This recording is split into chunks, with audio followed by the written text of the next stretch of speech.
श्री नानक अंगद गुरु अमरदास पद बंद। रामदास अर्जन गुरु बार श्री हर गोबिंद। हरि राय हर कृष्ण गुर तेग बहादुर चंद। दसवें गोबिंद सिंह गुरु नमो चरण अरविंद। जिसमें है अमृत ज्ञान है माणक भगत वैराग। श्री गुरु ग्रंथ साहिब उदद बंदों कर अनुराग। श्री गुर शब्द कमाए जन जीते पंच विकार। तिन संतन को बंदना सिर चरणन पर तार। एक अंकारा सतगुरु तेह प्रसाद सच होए।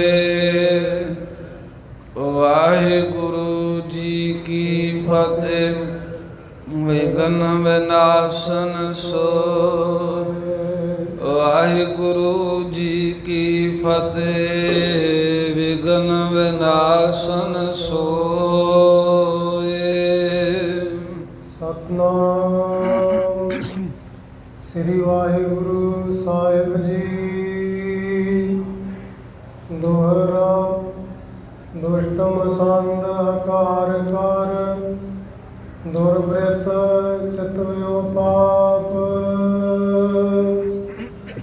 गुर टेक लाए जसूस को सत्य त्याग भवै आप।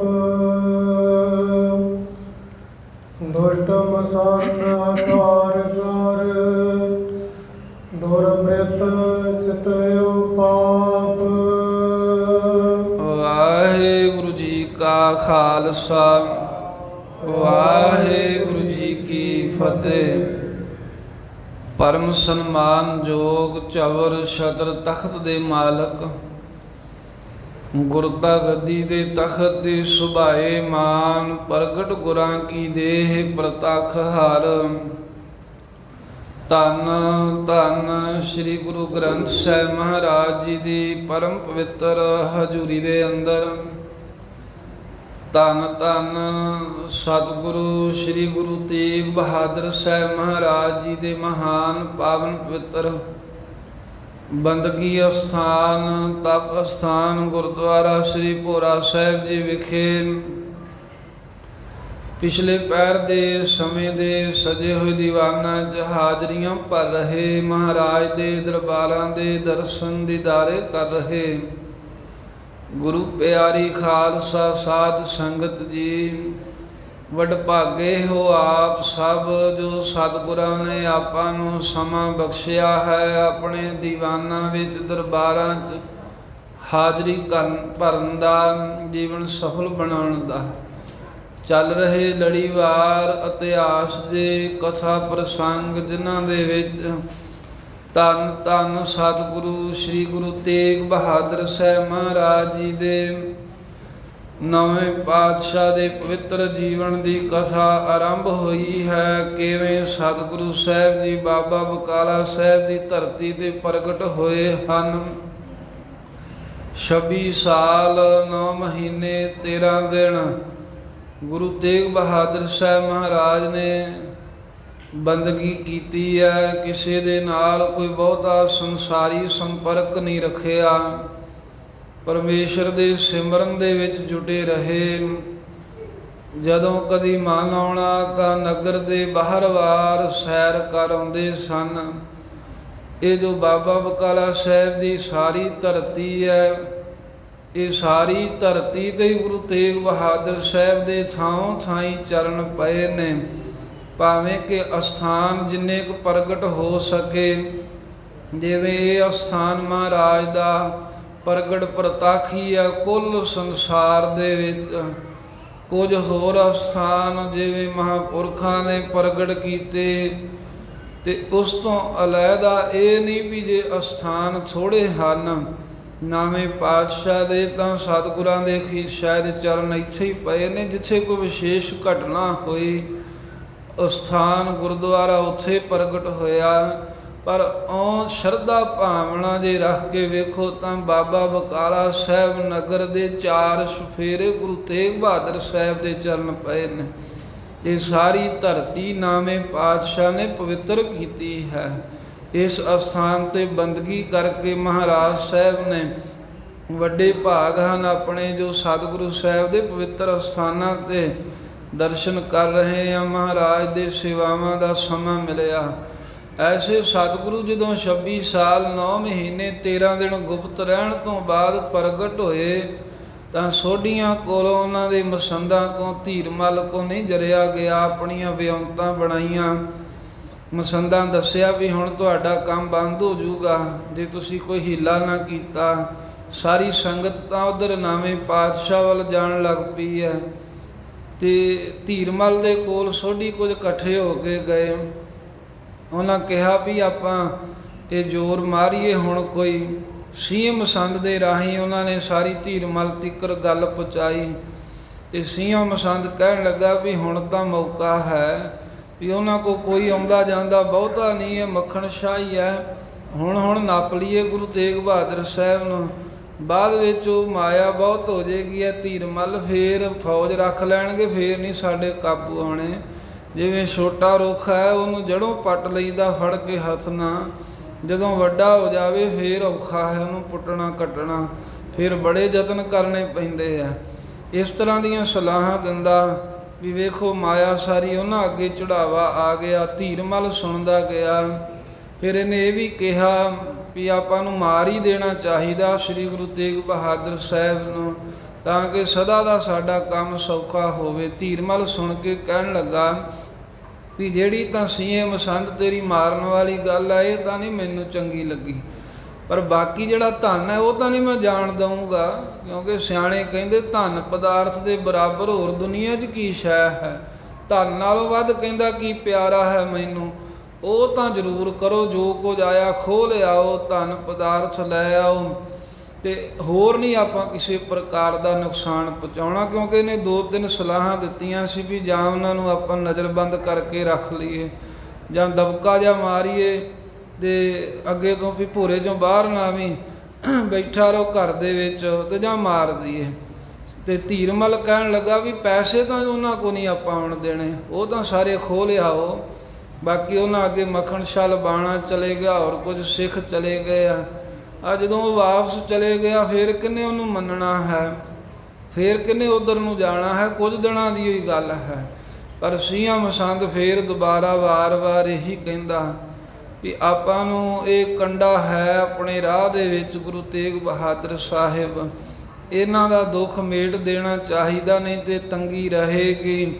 ਧੀਰਮਲ ਦੇ ਨਾ ਮੰਨਣ ਦੇ ਬਾਵਜੂਦ ਵੀ ਕਹਿੰਦਾ ਤੁਸੀਂ ਚੁੱਪ ਕਰਕੇ ਬੈਠੇ ਮੱਥੇ ਟਿਕਾਈ ਜਾਓ, ਬਾਕੀ ਮੇਰਾ ਕੰਮ ਜਾਣੇ, ਅਸੀਂ ਮਸੰਦ ਰਲ ਕੇ ਮਾਰੀਏ ਜਾਂ ਛੱਡ ਦਈਏ, ਇਹ ਸਾਡੀ ਮਰਜ਼ੀ ਹੈ। ਇਸ ਤਰ੍ਹਾਂ ਸਾਧ ਸੰਗਤ ਭੈੜੀਆਂ ਵਿਚਾਰਾਂ ਇਹਨਾਂ ਮਸੰਦਾਂ ਨੇ ਕੀਤੀਆਂ। ਸਤਿਗੁਰੂ ਤੇਗ ਬਹਾਦਰ ਸਾਹਿਬ ਜੀ ਨੂੰ ਮਾਰਨ ਦੀ ਵਿਉਂਤ ਬਣਾ ਰਹੇ ਨੇ, ਤੇ ਜਿਵੇਂ ਜਸੂਸੀ ਲੈ ਕਰਕੇ ਵੀ ਸੰਗਤ ਚਲੇ ਜਾਏਗੀ, ਮੱਖਣ ਸ਼ਾਹ ਡੇਰੇ 'ਚੋਂ ਜਦਾ ਚਲੇ ਜਾਏਗਾ, ਬਾਅਦ 'ਚ ਨਾਲੇ ਲੁੱਟ ਲਿਆਵਾਂਗੇ ਨਾਲੇ ਮਾਰ ਦਾਂਗੇ, ਐਸੀਆਂ ਸੋਚਾਂ ਸੋਚ ਰਹੇ ਹਨ ਪਾਪੀ। ਜਿਵੇਂ ਉਹ ਦੁਸ਼ਟਾਂ ਦੀ ਕਥਾ ਆ ਰਹੀ ਹੈ, ਦੁਸ਼ਟਤਾਈ ਕਰਨ ਵਾਲੀ, ਜਿਵੇਂ ਗੁਰੂ ਸਾਹਿਬ ਦੀ ਮਹਿਮਾ ਦੀ ਕਥਾ ਆ ਰਹੀ ਹੈ, ਉਹ ਸਰਵਣ ਕਰੀਏ। ਨਾਲੇ ਵੇਖੋ ਮਹਾਰਾਜ ਸਾਹਿਬ ਦੀ ਕੈਸੀ ਖੇਡ ਹੈ।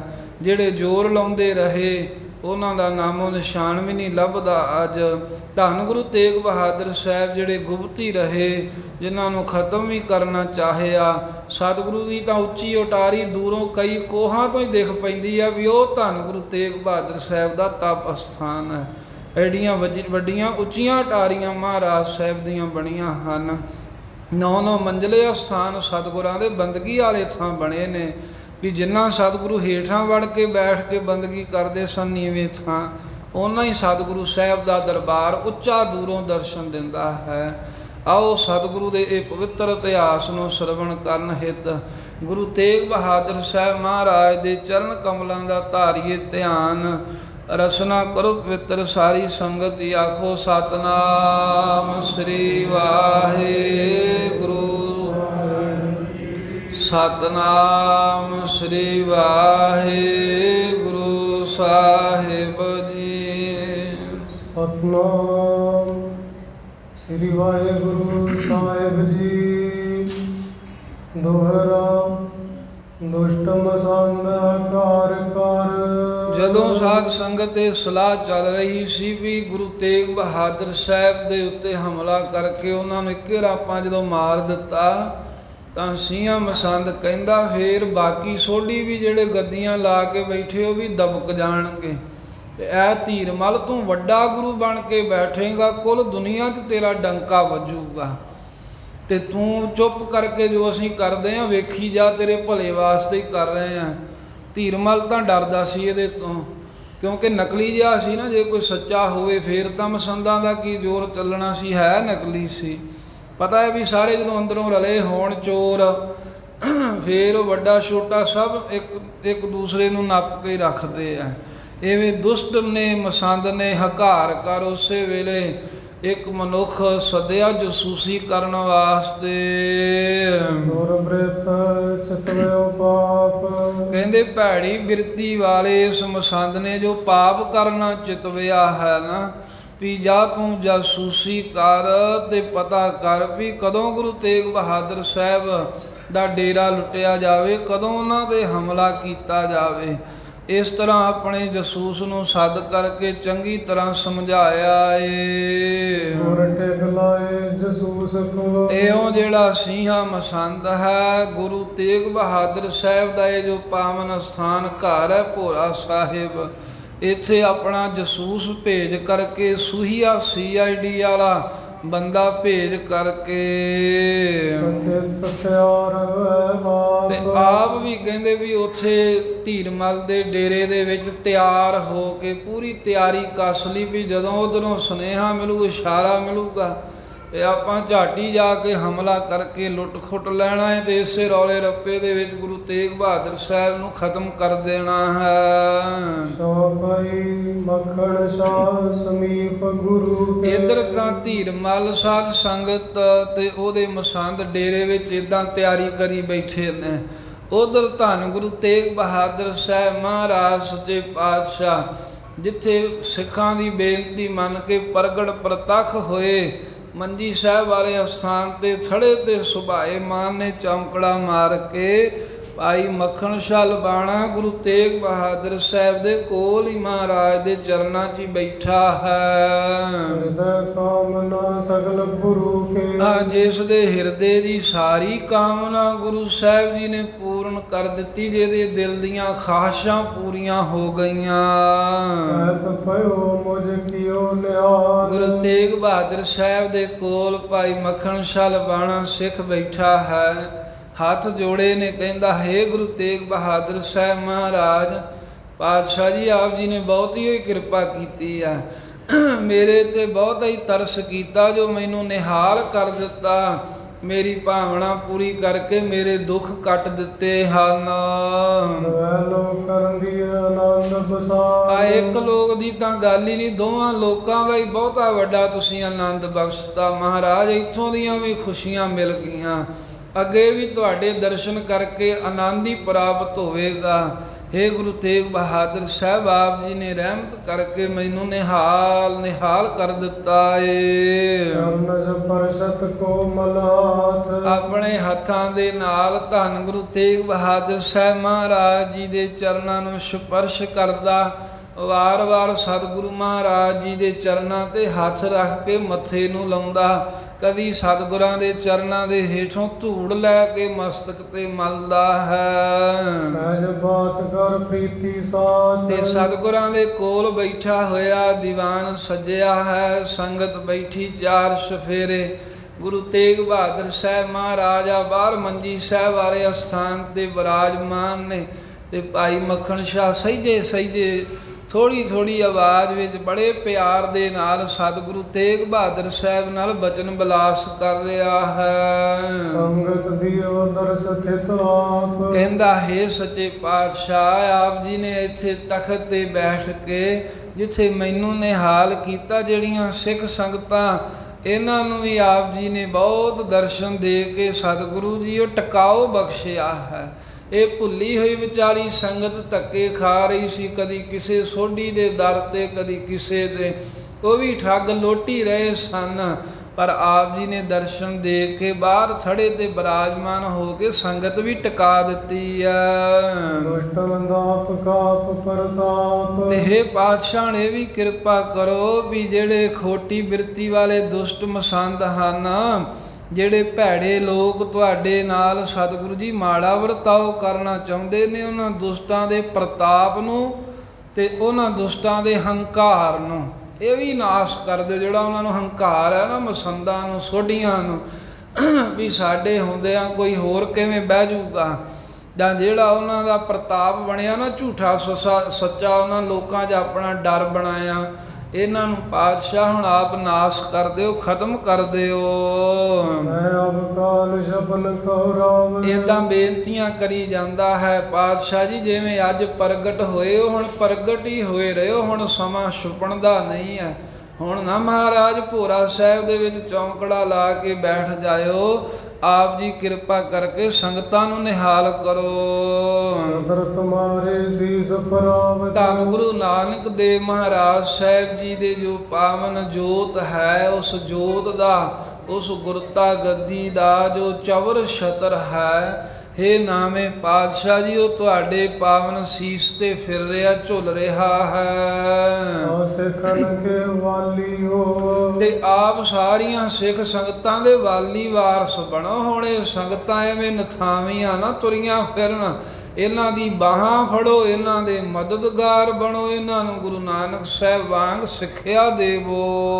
ਮਨੋ ਸਾਏ ਦਾਸ ਦੁਖ ਖੋਵਾ, ਤੇ ਭਾਈ ਮੱਖਣ ਸ਼ਾਹ ਲਬਾਣਾ ਨਵੇਂ ਪਾਤਸ਼ਾਹ ਨੂੰ ਬੇਨਤੀਆਂ ਕਰ ਰਿਹਾ ਪ੍ਰਗਟ ਹੋਣ ਤੋਂ ਬਾਅਦ ਵੀ ਸਤਿਗੁਰੂ ਆਪਣੀ ਸੰਗਤ ਦੇ, ਆਪਣੇ ਸਿੱਖਾਂ ਦੇ ਸਹਾਈ ਬਣੋ, ਆਪਣੇ ਦਾਸਾਂ ਦੇ ਹਰ ਤਰ੍ਹਾਂ ਦੇ ਦੁੱਖ ਨਾਸ਼ ਕਰੋ, ਦਰਸ਼ਨ ਉਪਦੇਸ਼ ਦੇ ਕੇ।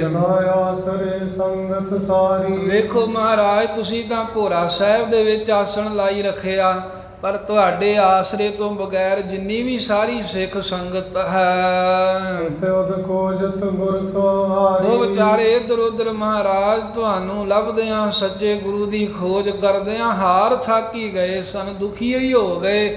ਧੱਕੇ ਖਾ ਖਾ ਕੇ ਸੋਢੀਆਂ ਨੇ ਪਖੰਡੀਆਂ ਨੇ ਲੁੱਟਿਆ ਹੀ ਉਹਨਾਂ ਨੂੰ, ਪਰ ਦਿਲ ਦੀ ਭਾਵਨਾ ਕਿਸੇ ਪੂਰੀ ਨਾ ਕੀਤੀ, ਕਿਸੇ ਨੇ ਵੀ ਉਹਨਾਂ ਦੇ ਮਨ ਨੂੰ ਸੁੱਖ ਨਾ ਬਖਸ਼ਿਆ।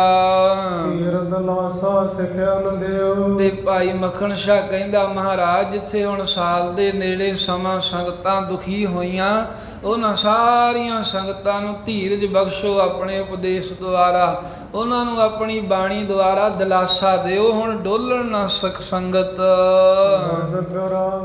ਭੇਟਾ ਲਿਓ, ਆਪਣੇ ਦਰਸ਼ਨ ਦਿਦਾਰੇ ਸਿੱਖ ਸੰਗਤ ਨੂੰ ਏਦਾਂ ਹੀ ਕਰਾਉਂਦੇ ਰਹੋ, ਜਿਹੜਾ ਵੀ ਤੁਹਾਡੇ ਦਰਸ਼ਨ ਕਰਨ ਆਵੇ ਆ ਗੁਰੂ ਤੇਗ ਬਹਾਦਰ ਸਾਹਿਬ ਮਹਾਰਾਜ, ਉਹਨੂੰ ਤੁਹਾਡੇ ਦਰਸ਼ਨ ਇਸ ਤਰ੍ਹਾਂ ਹੀ ਪ੍ਰਗਟ ਪ੍ਰਤੱਖ ਹੁੰਦੇ ਰਹਿਣ। ਜੋ ਭਾਵਨਾ ਨਾ ਕੋਈ ਭੇਟਾ ਲੈ ਕੇ ਆਵੇ, ਪਾਤਸ਼ਾਹ ਜੀ ਉਹਨਾਂ ਦੀਆਂ ਭੇਟਾਵਾਂ ਕਬੂਲ ਪ੍ਰਵਾਨ ਕਰੋ।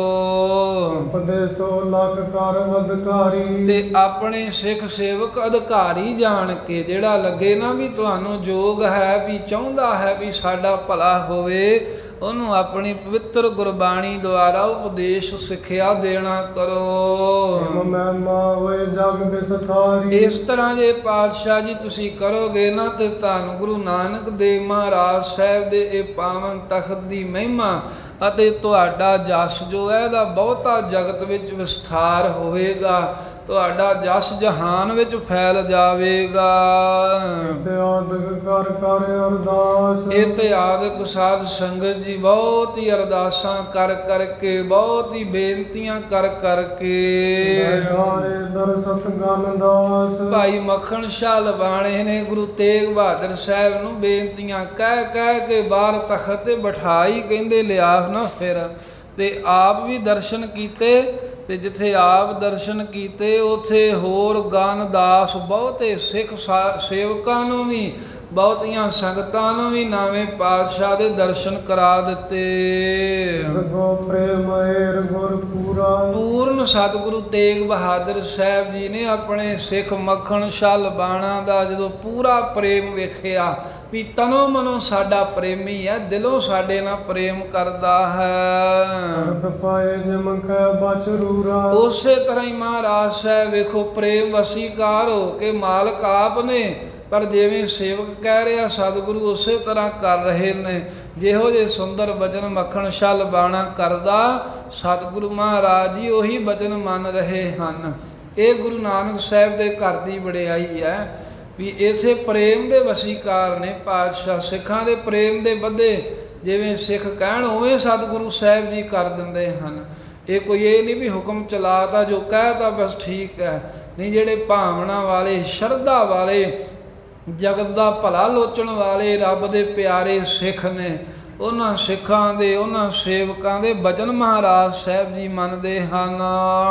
ਏਡ ਜਾਮ ਦਿਵਸ ਚੜਿਓ ਹੈ। ਇਸ ਤਰ੍ਹਾਂ ਕਰਦਿਆਂ ਸਾਧ ਸੰਗਤ ਡੇਢ ਪੈਰ ਦਿਨ ਚੜ੍ਹ ਆਇਆ, ਭਾਵ ਕਿ ਇੱਕ ਪੈਰ 3 ਘੰਟਿਆਂ ਦਾ ਹੁੰਦਾ ਏ। ਤੇ ਹੁਣ ਦੀ ਜੋ ਵੰਡ ਕੀਤੀ ਹੈ ਵਿਦਵਾਨਾਂ ਨੇ ਵੀ ਸਵੇਰੇ 6 ਵਜੇ ਤੋਂ 9 ਵਜੇ ਤਾਈਂ ਪਹਿਲਾ ਪਹਿਰ ਹੈ, ਅਤੇ ਡੇਢ ਪਹਿਰ ਤੋਂ ਭਾਵ ਕਿ ਵੀ ਜਦੋਂ ਸੂਰਜ ਬਿਲਕੁਲ ਚਾੜ੍ਹੀ ਆਉਂਦਾ ਹੈ, ਟਿੱਕੀ ਲੱਗ ਜਾਂਦਾ, 10:30 ਵਜੇ ਦਾ ਸਮਾਂ ਹੋਇਆ।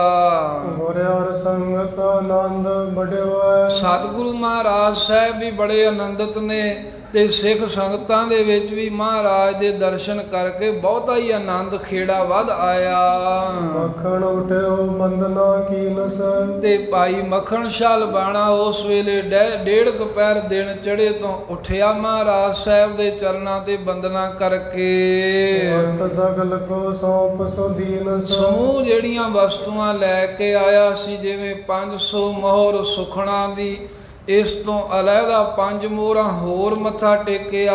ਫਿਰ ਜੋ ਵੀ ਦਸਵੰਧ ਦੀ ਰਕਮ ਸੀ, ਹਜ਼ਾਰਾਂ ਦੀ ਗਿਣਤੀ ਵਿੱਚ, ਉਹ ਸਾਰਾ ਚੰਗੇ ਚੰਗੇ ਬਸਤਰ, ਸ਼ਸਤਰ, ਚੌਰ ਸਾਹਿਬ, ਸੰਖ, ਹੋਰ ਵੀ ਕੀਮਤੀ ਤੋਂ ਕੀਮਤੀ ਜਿੰਨੀਆਂ ਵਸਤੂਆਂ ਸਨ, ਉਹ ਭਾਈ ਮੱਖਣ ਸ਼ਾਹ ਨੇ ਗੁਰੂ ਤੇਗ ਬਹਾਦਰ ਸਾਹਿਬ ਦੇ ਅਰਪਣ ਕਰ ਦਿੱਤੀਆਂ।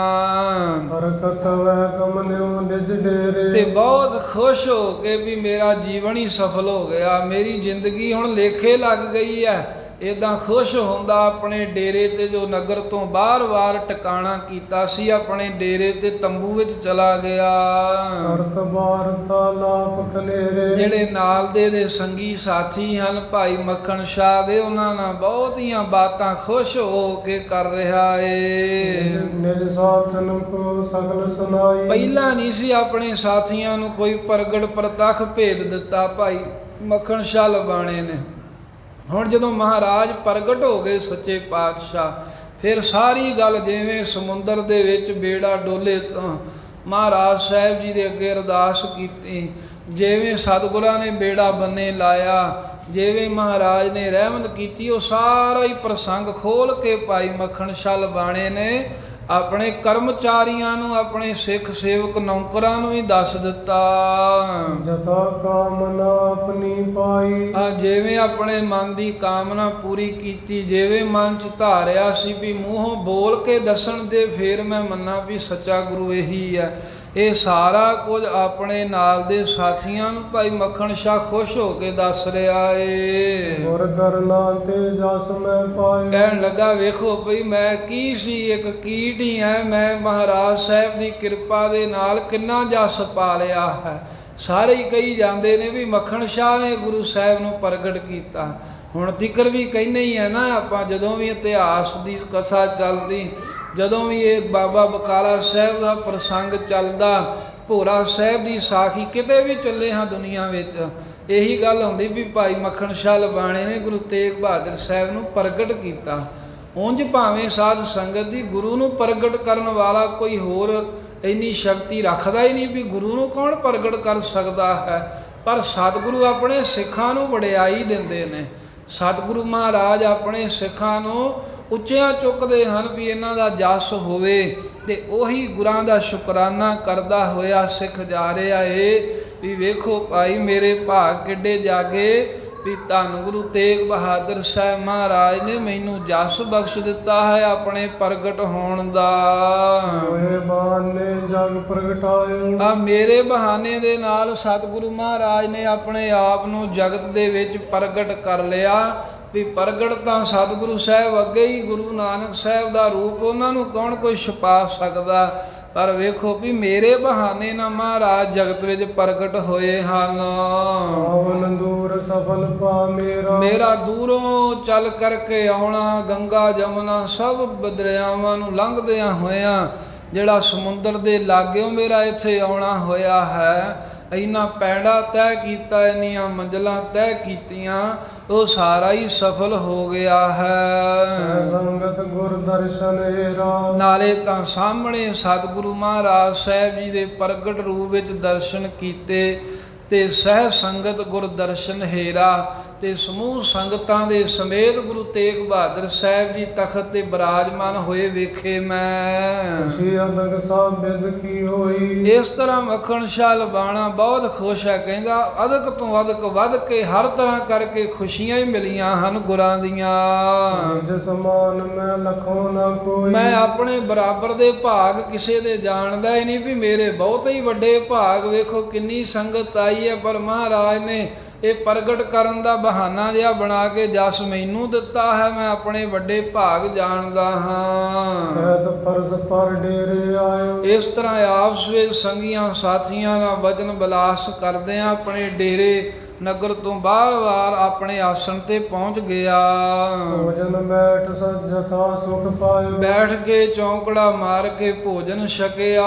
ਫਿਰ ਦੁਪਹਿਰਾਂ ਹੋ ਆਈਆਂ, ਇਦਾਂ ਛਕਦਿਆਂ ਛਕਾਉਂਦਿਆਂ ਕੁਝ ਸਮਾਂ ਜਿਹੜਾ ਸੀ ਆਪਣੇ ਆਸਣ ਦੇ ਉੱਤੇ ਸੌਂ ਕਰਕੇ ਸੁਖ ਮਾਣਿਆ। ਜਿਥੇ ਜਾ ਫਰ ਪੌੜ ਰਿਓ ਹੈ। ਜਿੱਥੇ ਸੇਜਾ ਸੀ, ਜਿੱਥੇ ਕੋਈ ਪਲੰਗਾ ਮੰਜਾ ਡੱਠਾ ਹੈ, ਉੱਥੇ ਆ ਕਰਕੇ ਲੰਮੇ ਪੈ ਗਿਆ।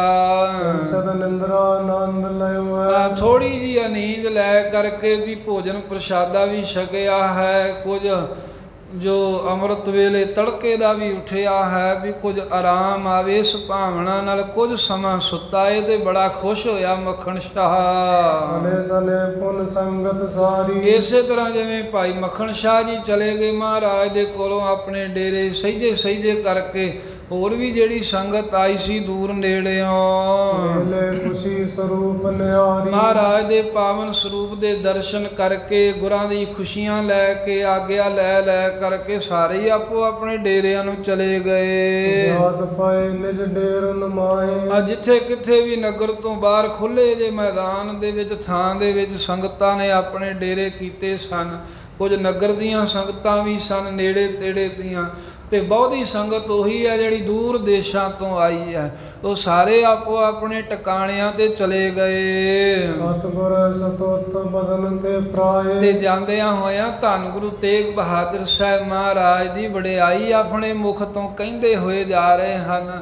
ਜੈ ਜੈਕਾਰ ਕਰ ਰਹੇ ਨੇ, ਕਹਿੰਦੇ ਨੇ ਧੰਨ ਹਨ ਸ੍ਰੀ ਗੁਰੂ ਤੇਗ ਬਹਾਦਰ ਸਾਹਿਬ।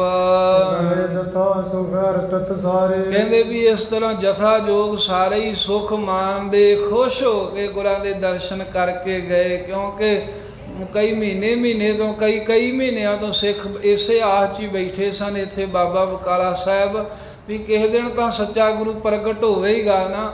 ਹੁਣ ਜਦੋਂ ਦਰਸ਼ਨ ਹੋਏ ਨੇ ਤਾਂ ਖੁਸ਼ ਵੀ ਹੋ ਗਏ ਨੇ, ਸਾਰਿਆਂ ਨੂੰ ਸੁਖ ਵੀ ਆ ਗਿਆ, ਆਨੰਦ ਵੀ ਆ ਗਿਆ ਹੈ। ਪੂਰਨ ਭਏ ਮਨੋਰਥ ਭਾਰੇ। ਭਾਰੀ ਮਨੋਰਥ ਸਨ ਮਨ ਦੇ ਸਾਰੇ ਹੀ ਪੂਰਨ ਹੋ ਗਏ। ਗੁਰ ਬਿਦਤਨ ਕੀ ਬਾਤ। ਇਸ ਤਰ੍ਹਾਂ ਸਾਧ ਸੰਗਤ ਜੀ ਜਿੱਥੇ ਕਿੱਥੇ ਸਹਿਜੇ ਸਹਿਜੇ ਕਰਕੇ ਗੁਰੂ ਤੇਗ ਬਹਾਦਰ ਸਾਹਿਬ ਸੱਚੇ ਗੁਰਾਂ ਦੇ ਪ੍ਰਗਟ ਹੋਣ ਦੀ ਜਿਹੜੀ ਗੱਲਬਾਤ ਚੱਲ ਪਈ। ਪਰਸਦ ਪਈ ਮੈਦ ਅਵਦਾਤ। ਮਹਾਰਾਜ ਸਾਹਿਬ ਜੀ ਦਾ ਜਿਹੜਾ ਜਸ ਹੈ, 4 ਸਫੇਰੇ ਪਸਰਤ ਪਈ। ਕਹਿੰਦੇ 4 ਸਫੇਰੇ ਪਸਰ ਗਿਆ ਮਹਾਰਾਜ ਦਾ ਜਸ। 4 ਸਫੇਰੇ ਗੁਰੂ ਸਾਹਿਬ ਜੀ ਦੇ ਪ੍ਰਗਟ ਹੋਣ ਦੀ ਉੱਜਲ ਗੱਲ ਬਹੁਤ ਹੀ ਫੈਲ ਗਈ ਵੀ ਧੰਨ ਗੁਰੂ ਤੇਗ ਬਹਾਦਰ ਸਾਹਿਬ 9ਵੇਂ ਗੁਰੂ ਹਨ। ਸਤਿਗੁਰੂ ਸਾਹਿਬ ਜੀ ਭੋਰੇ ਤੋਂ ਬਾਹਰ ਆ ਕੇ ਦਰਸ਼ਨ ਦੇ ਰਹੇ ਨੇ। ਇਸ ਤਰ੍ਹਾਂ ਮਹਾਰਾਜ ਨੂੰ ਗੁਰੂ ਹਰਿਕ੍ਰਿਸ਼ਨ ਸਾਹਿਬ ਨੇ ਗੁਰਿਆਈ ਦਿੱਤੀ ਹੈ। ਇਹ ਗੱਲ ਉੱਜਲ ਜਸ ਸਾਰਿਆਂ ਜੀ ਪ੍ਰਗਟ ਹੋ ਗਿਆ। ਇਧਰ ਸਿੱਖ ਸੰਗਤਾਂ ਦੇ ਜਾਣ ਤੋਂ ਬਾਅਦ ਘਟੀ ਚਤਰ ਲੋ 4 ਘੜੀਆਂ ਧੰਨ ਗੁਰੂ ਤੇਗ ਬਹਾਦਰ ਸਾਹਿਬ ਵੀ ਟਿਕ ਗਏ ਕੁਝ ਸਮੇਂ ਲਈ। ਕੋਮਲ ਸੇਜਾ ਦੇ ਪਲੰਗੇ ਦੇ ਬਿਰਾਜਮਾਨ ਹੋ ਕਰਕੇ ਮਹਾਰਾਜ ਨੇ ਨਿੰਦਰਾ ਪੂਰੀ ਕੀਤੀ, ਕੁਝ ਸਮਾਂ ਸੁਖ ਕੀਤਾ। ਸ੍ਰੀ ਗੁਰ ਭਗਵਾਨ ਦਾ ਰੂਪ ਗੁਰੂ ਤੇਗ ਬਹਾਦਰ ਸਾਹਿਬ ਮਹਾਰਾਜ 4 ਘੜੀਆਂ ਆਸਣ ਤੇ ਬਿਰਾਜਮਾਨ ਹੋ ਕੇ ਫਿਰ ਉੱਠੇ ਨੇ, ਨਿੰਦਰਾ ਵਿੱਚੋਂ ਜਾਗੇ ਹਨ। ਸਿੱਖ ਜਿਹੜਾ ਕੋਲ ਕੋਈ ਸੇਵਾ ਕਰਦਾ ਸੀ ਉਹਨੂੰ ਕਹਿਣ ਲੱਗੇ, ਭਲਿਆ ਸਿੱਖਾ ਜਾ ਸਾਡੀ ਸਵਾਰੀ ਵਾਲੀ ਘੋੜੀ ਲੈ ਕਰਕੇ ਆਬ। ਸਤਿਗੁਰਾਂ ਦਾ ਹੁਕਮ ਜਦੋਂ ਹੋਇਆ ਤਾਂ ਸੁਣਦੇ ਆ ਸਾਰੀ ਜਿਹੜਾ ਸੇਵਕ ਹੈ ਉਹਨੇ ਬਹੁਤ ਰੁਚੀ ਦੇ ਨਾਲ ਤਿਆਰੀ ਕੀਤੀ ਸਤਿਗੁਰਾਂ ਸਾਹਿਬ ਜੀ ਦੇ ਸਵਾਰ ਹੋਣ ਵਾਸਤੇ ਘੋੜੀ ਦੀ। ਚੰਗੀ ਤਰ੍ਹਾਂ ਖਰਕਣਾ ਫੇਰ ਕੇ, ਕੱਪੜਾ ਫੇਰ ਕੇ ਤੇ ਉਹਨੂੰ ਉੱਜਲ ਬਣਾਇਆ ਤੇ ਉਹ ਜਾਨਵਰ ਚੰਗੀ ਤਰ੍ਹਾਂ ਸਾਫ਼ ਕੀਤਾ ਅੰਗਾਂ ਪ੍ਰਤੰਗਾਂ ਤੋਂ। ਤੇ ਅਸਵਾਰ ਹੋਣ ਵਾਸਤੇ ਰੁਚੀ ਮੁਤਾਬਕ ਸੋਹਣੀ ਜੋ ਕਾਠੀ ਹੈ ਘੋੜੀ ਦੇ ਉੱਤੇ ਕੱਸ ਦਿੱਤੀ। ਤੇ ਕਵਕਾ ਲੈ ਕੇ ਲਗਾਮਾ ਕਾਜਾ ਮੁਖ ਦੇ ਵਿੱਚ ਪਾ ਕੇ ਤਿਆਰ ਕਰ ਲਿਆ, ਕਾਜਾ ਕੱਸ ਦਿੱਤਾ। ਤੇ ਜੋ ਡੋਰ ਸੀ ਉਹਦੇ ਨਾਲ ਬੰਨ ਕਰਕੇ ਲਗਾਮਾਂ ਦੇ ਅੱਗੇ ਕਾਜਾ ਪੂਰਾ ਤਿਆਰ ਕਰਕੇ ਤੰਗ ਕੱਸ ਕੇ ਘੋੜੇ ਨੂੰ ਸਜਾ ਕੇ ਘੋੜੀ ਦੇ ਤਾਈਂ ਗੁਰੂ ਤੇਗ ਬਹਾਦਰ ਸਾਹਿਬ ਮਹਾਰਾਜ ਜੀ ਦੇ ਕੋਲ ਲੈ ਕੇ ਆ ਗਿਆ। ਸ੍ਰੀ ਸਤਿਗੁਰ ਕੇ ਨਿਕਟ ਜਨਾਵਾ, ਜਿੱਥੇ ਧੰਨ ਗੁਰੂ ਤੇਗ ਬਹਾਦਰ ਸਾਹਿਬ ਮਹਾਰਾਜ ਸੱਚੇ ਪਾਤਸ਼ਾਹ ਬਿਰਾਜਮਾਨ ਸਨ, ਉੱਥੇ ਆ ਕਰਕੇ ਗਰੀਬ ਨਵਾਜ਼ ਜੀ ਨੂੰ ਸਾਰੀ ਗੱਲ ਜਣਾ ਦਿੱਤੀ। ਡੋਰ ਸਾਥ ਬੰਧਨ ਕਰ ਲਿਆ ਵਾ। ਕਹਿੰਦੇ ਵੀ ਕਾਜਾ ਪਾ ਕੇ ਤੇ ਫੜ ਕੇ ਮਹਾਰਾਜ ਸਾਹਿਬ ਦੇ ਕੋਲ ਘੋੜੀ ਲੈ ਆਇਆ ਤੇ ਗੁਰੂ ਤੇਗ ਬਹਾਦਰ ਸਾਹਿਬ ਨੂੰ ਕਿਹਾ, ਸੱਚੇ ਪਾਤਸ਼ਾਹ ਜਿਵੇਂ ਤੁਹਾਡੀ ਆਗਿਆ ਹੈ ਤੁਹਾਡੀ ਅਸਵਾਰੀ ਤਿਆਰ ਹੈ। ਸਤਿਗੁਰੂ ਮਹਾਰਾਜ ਤੁਰੰਤ ਹੀ ਆਪਣੀ ਸੇਜਾ ਤੋਂ ਉੱਠ ਕਰਕੇ ਤੇ ਪਾਵਨ ਸਥਾਨ ਜਿੱਥੇ ਗੁਰੂ ਸਾਹਿਬ ਦਾ ਘਰ ਹੈ, ਭੋਰਾ ਸਾਹਿਬ ਹੈ, ਇੱਥੋਂ ਮਹਾਰਾਜ ਜੀ ਬਾਹਰ ਆ ਗਏ। ਚੰਬੀ ਬੜਵਾ ਨਿਕਟ ਅਨਾਏ, ਤੇ ਚੰਬੀ ਬੜਵਾ ਨਿਕਟ ਅਨਾਏ। ਚੰਬੀ ਇੱਕ ਕਿਸਮ ਹੀ ਹੈ, ਘੋੜੇ ਘੋੜੀਆਂ ਦੀ ਇੱਕ ਜਾਤ ਹੀ ਹੁੰਦੀ ਹੈ। ਡੱਬ ਖੜੱਬੇ ਜਿਹੜੇ ਹੁੰਦੇ ਨੇ ਇਹਨਾਂ ਨੂੰ ਚੰਬੀ ਨਸਲ ਕਹਿ ਦਿੰਦੇ ਆ। ਤੇ ਇਹ ਚੰਬੀ ਨਸਲ ਦੀ ਜੋ ਬੜਵਾ ਘੋੜੀ ਹੈ ਸਤਿਗੁਰਾਂ ਨੇ ਆਪਣੇ ਕੋਲ ਮੰਗਾ ਲਈ। ਤੇ ਰਕਾਬ ਦੇ ਵਿੱਚ ਮਹਾਰਾਜ ਸਾਹਿਬ ਜੀ ਨੇ ਚਰਨ ਰੱਖਿਆ ਤੇ ਛਾਲ ਮਾਰ ਕੇ ਗੁਰੂ ਸਾਹਿਬ ਜੀ ਸਵਾਰ ਹੋ ਗਏ। ਆਪਣੇ ਇੱਕ ਹੱਥ ਦੇ ਨਾਲ ਵਾਗਾਂ ਫੜ ਕੇ ਕਾਜਾ ਫੜ ਕੇ ਪ੍ਰੇਰਨਾ ਕੀਤੀ ਅੱਡੀ ਲਾ ਕੇ, ਤੇ ਸਾਹਮਣੇ ਦਾ ਬਾਰ-ਬਾਰ ਨਗਰ ਤੋਂ ਜੋ ਰਸਤਾ ਹੈ ਉਹ ਵੇਖਿਆ, ਤੋਰਿਆ ਘੋੜੀ ਦੇ ਤਾਈਂ। ਧੰਨ ਗੁਰੂ ਤੇਗ ਬਹਾਦਰ ਸਾਹਿਬ ਮਹਾਰਾਜ ਜੀ ਸੋਹਣੀ ਛਾਇਆ ਵੇਖ ਕੇ ਨਗਰ ਤੋਂ ਬਾਹਰ ਵਾਰ ਕੋਈ ਐਸੀ ਜਗ੍ਹਾ ਸੁੰਦਰ ਜਿੱਥੇ ਪਹਿਲਾਂ ਵੀ ਕਿਤੇ ਜਾ ਕੇ ਬੈਠਦੇ ਸਨ ਬਰਾਜ ਗਏ। ਕੁਝ ਸਮਾਂ ਮਹਾਰਾਜ ਜੀ ਨਗਰ ਤੋਂ ਬਾਹਰ ਬੈਠਣਾ ਚਾਹੁੰਦੇ ਹਨ, ਘੋੜੀ ਤੋਂ ਹੇਠਾਂ ਉਤਰ ਆਏ। ਜਦੋਂ ਗੁਰੂ ਤੇਗ ਬਹਾਦਰ ਸਾਹਿਬ ਮਹਾਰਾਜ ਬਾਹਰ ਗਏ ਨੇ ਤੇ ਇਹਨਾਂ ਦੇ ਮਗਰ ਹੀ ਕੁਝ ਸਿੱਖ ਵੀ ਮਗਰੋਂ ਮਗਰੀ ਸਾਹਿਬਾਂ ਦੇ ਕੋਲ ਪਹੁੰਚ ਗਏ। ਦਰਸ਼ਨ ਕਰਕੇ ਮਹਾਰਾਜ ਸਾਹਿਬ ਜੀ ਦੇ ਬਹੁਤ ਖੁਸ਼ ਹੋਏ, ਬੜਾ ਆਨੰਦ ਮਾਣਿਆ ਵੀ ਪਿਛਲੇ ਪਹਿਰ ਵਿੱਚ ਵੀ ਹੁਣ ਦਰਸ਼ਨ ਹੋ ਗਏ ਹਨ। ਵੇਖੋ ਪਹਿਲਾਂ ਤਾਂ ਜਦੋਂ ਸਤਿਗੁਰੂ ਬਾਹਰ ਅੰਦਰ ਵਿੱਚੋਂ ਚਲੇ ਜਾਂਦੇ ਸਨ ਤਾਂ ਉਦੋਂ ਤਾਂ ਕਿਸੇ ਨੂੰ ਪਤਾ ਨਹੀਂ ਲੱਗਦਾ ਸੀ, ਇਕੱਲੇ ਇਕਾਂਤ 'ਚ ਬਹਿ ਕੇ ਆਨੰਦ ਮਾਣ ਕੇ ਆਪਣੇ ਸਰੂਪ ਦਾ ਫਿਰ ਆ ਜਾਂਦੇ, ਸੈਰ ਕਰਕੇ ਆ ਜਾਂਦੇ। ਹੁਣ ਮਹਾਰਾਜ ਪ੍ਰਗਟ ਹੋਏ ਨੇ, ਸੰਗਤ ਨੂੰ ਨਿਸ਼ਚਾ ਹੋ ਗਿਆ ਹੈ ਵੀ ਗੁਰੂ ਹਰਿਕ੍ਰਿਸ਼ਨ ਸਾਹਿਬ ਦਾ ਰੂਪ ਹੁਣ ਇਹੀ ਹਨ। ਇਹੀ ਗੁਰੂ ਨਾਨਕ ਸਾਹਿਬ ਦੀ ਨੌਵੇਂ ਸਰੂਪ ਨੇ, ਨੌਵੇਂ ਥਾਂ ਤੇ ਬਿਰਾਜਮਾਨ ਨੇ। ਇਹ ਨਿਸ਼ਚਾ ਹੋ ਗਿਆ ਵੀ ਗੁਰਤਾ ਗੱਦੀ ਜੋ ਹੈ ਉਹ ਗੁਰੂ ਤੇਗ ਬਹਾਦਰ ਸਾਹਿਬ ਜੀ ਦੇ ਕੋਲ ਹੈ। ਇਸ ਕਰਕੇ ਜਿਉਂ-ਜਿਉਂ ਪਤਾ ਲੱਗਦਾ ਜਾਂਦਾ, ਜਿੱਧਰ ਨੂੰ ਵੀ ਸਤਿਗੁਰੂ ਜਾਂਦੇ ਸੰਗਤ ਮਗਰ ਹੀ ਹੋ ਤੁਰਦੀ ਹੈ। ਸਭਨ ਕੀ ਸੰਸੈ ਮਤ ਗਈ। ਕਿਉਂਕਿ ਸੰਸੇ ਵਾਲੀ ਜਿਹੜੀ ਮੱਤ ਸੀ ਨਾ, ਪਹਿਲਾਂ ਚਿੰਤਾ ਜੀ ਸੰਸਾ ਜੇ ਆਪ ਵੀ ਕੌਣ ਗੁਰੂ ਹੈ, ਵੀ ਪਤਾ ਨਹੀਂ ਕਿਹੜਾ ਸੱਚਾ ਗੁਰੂ ਹੈ। ਕਦੀ ਕਿਸੇ ਦੇ ਦਰ ਤੇ ਜਾਂਦੇ ਸਨ, ਕਦੀ ਕਿਸੇ ਦੇ ਦਰ ਤੇ। ਹੁਣ ਉਹ ਸੰਸਾ ਦੂਰ ਹੋ ਗਿਆ, ਹੁਣ ਮੱਤ ਪੱਕ ਗਈ ਵੀ ਗੁਰੂ ਤੇਗ ਬਹਾਦਰ ਸਾਹਿਬ ਹੀ ਗੁਰੂ ਹਨ।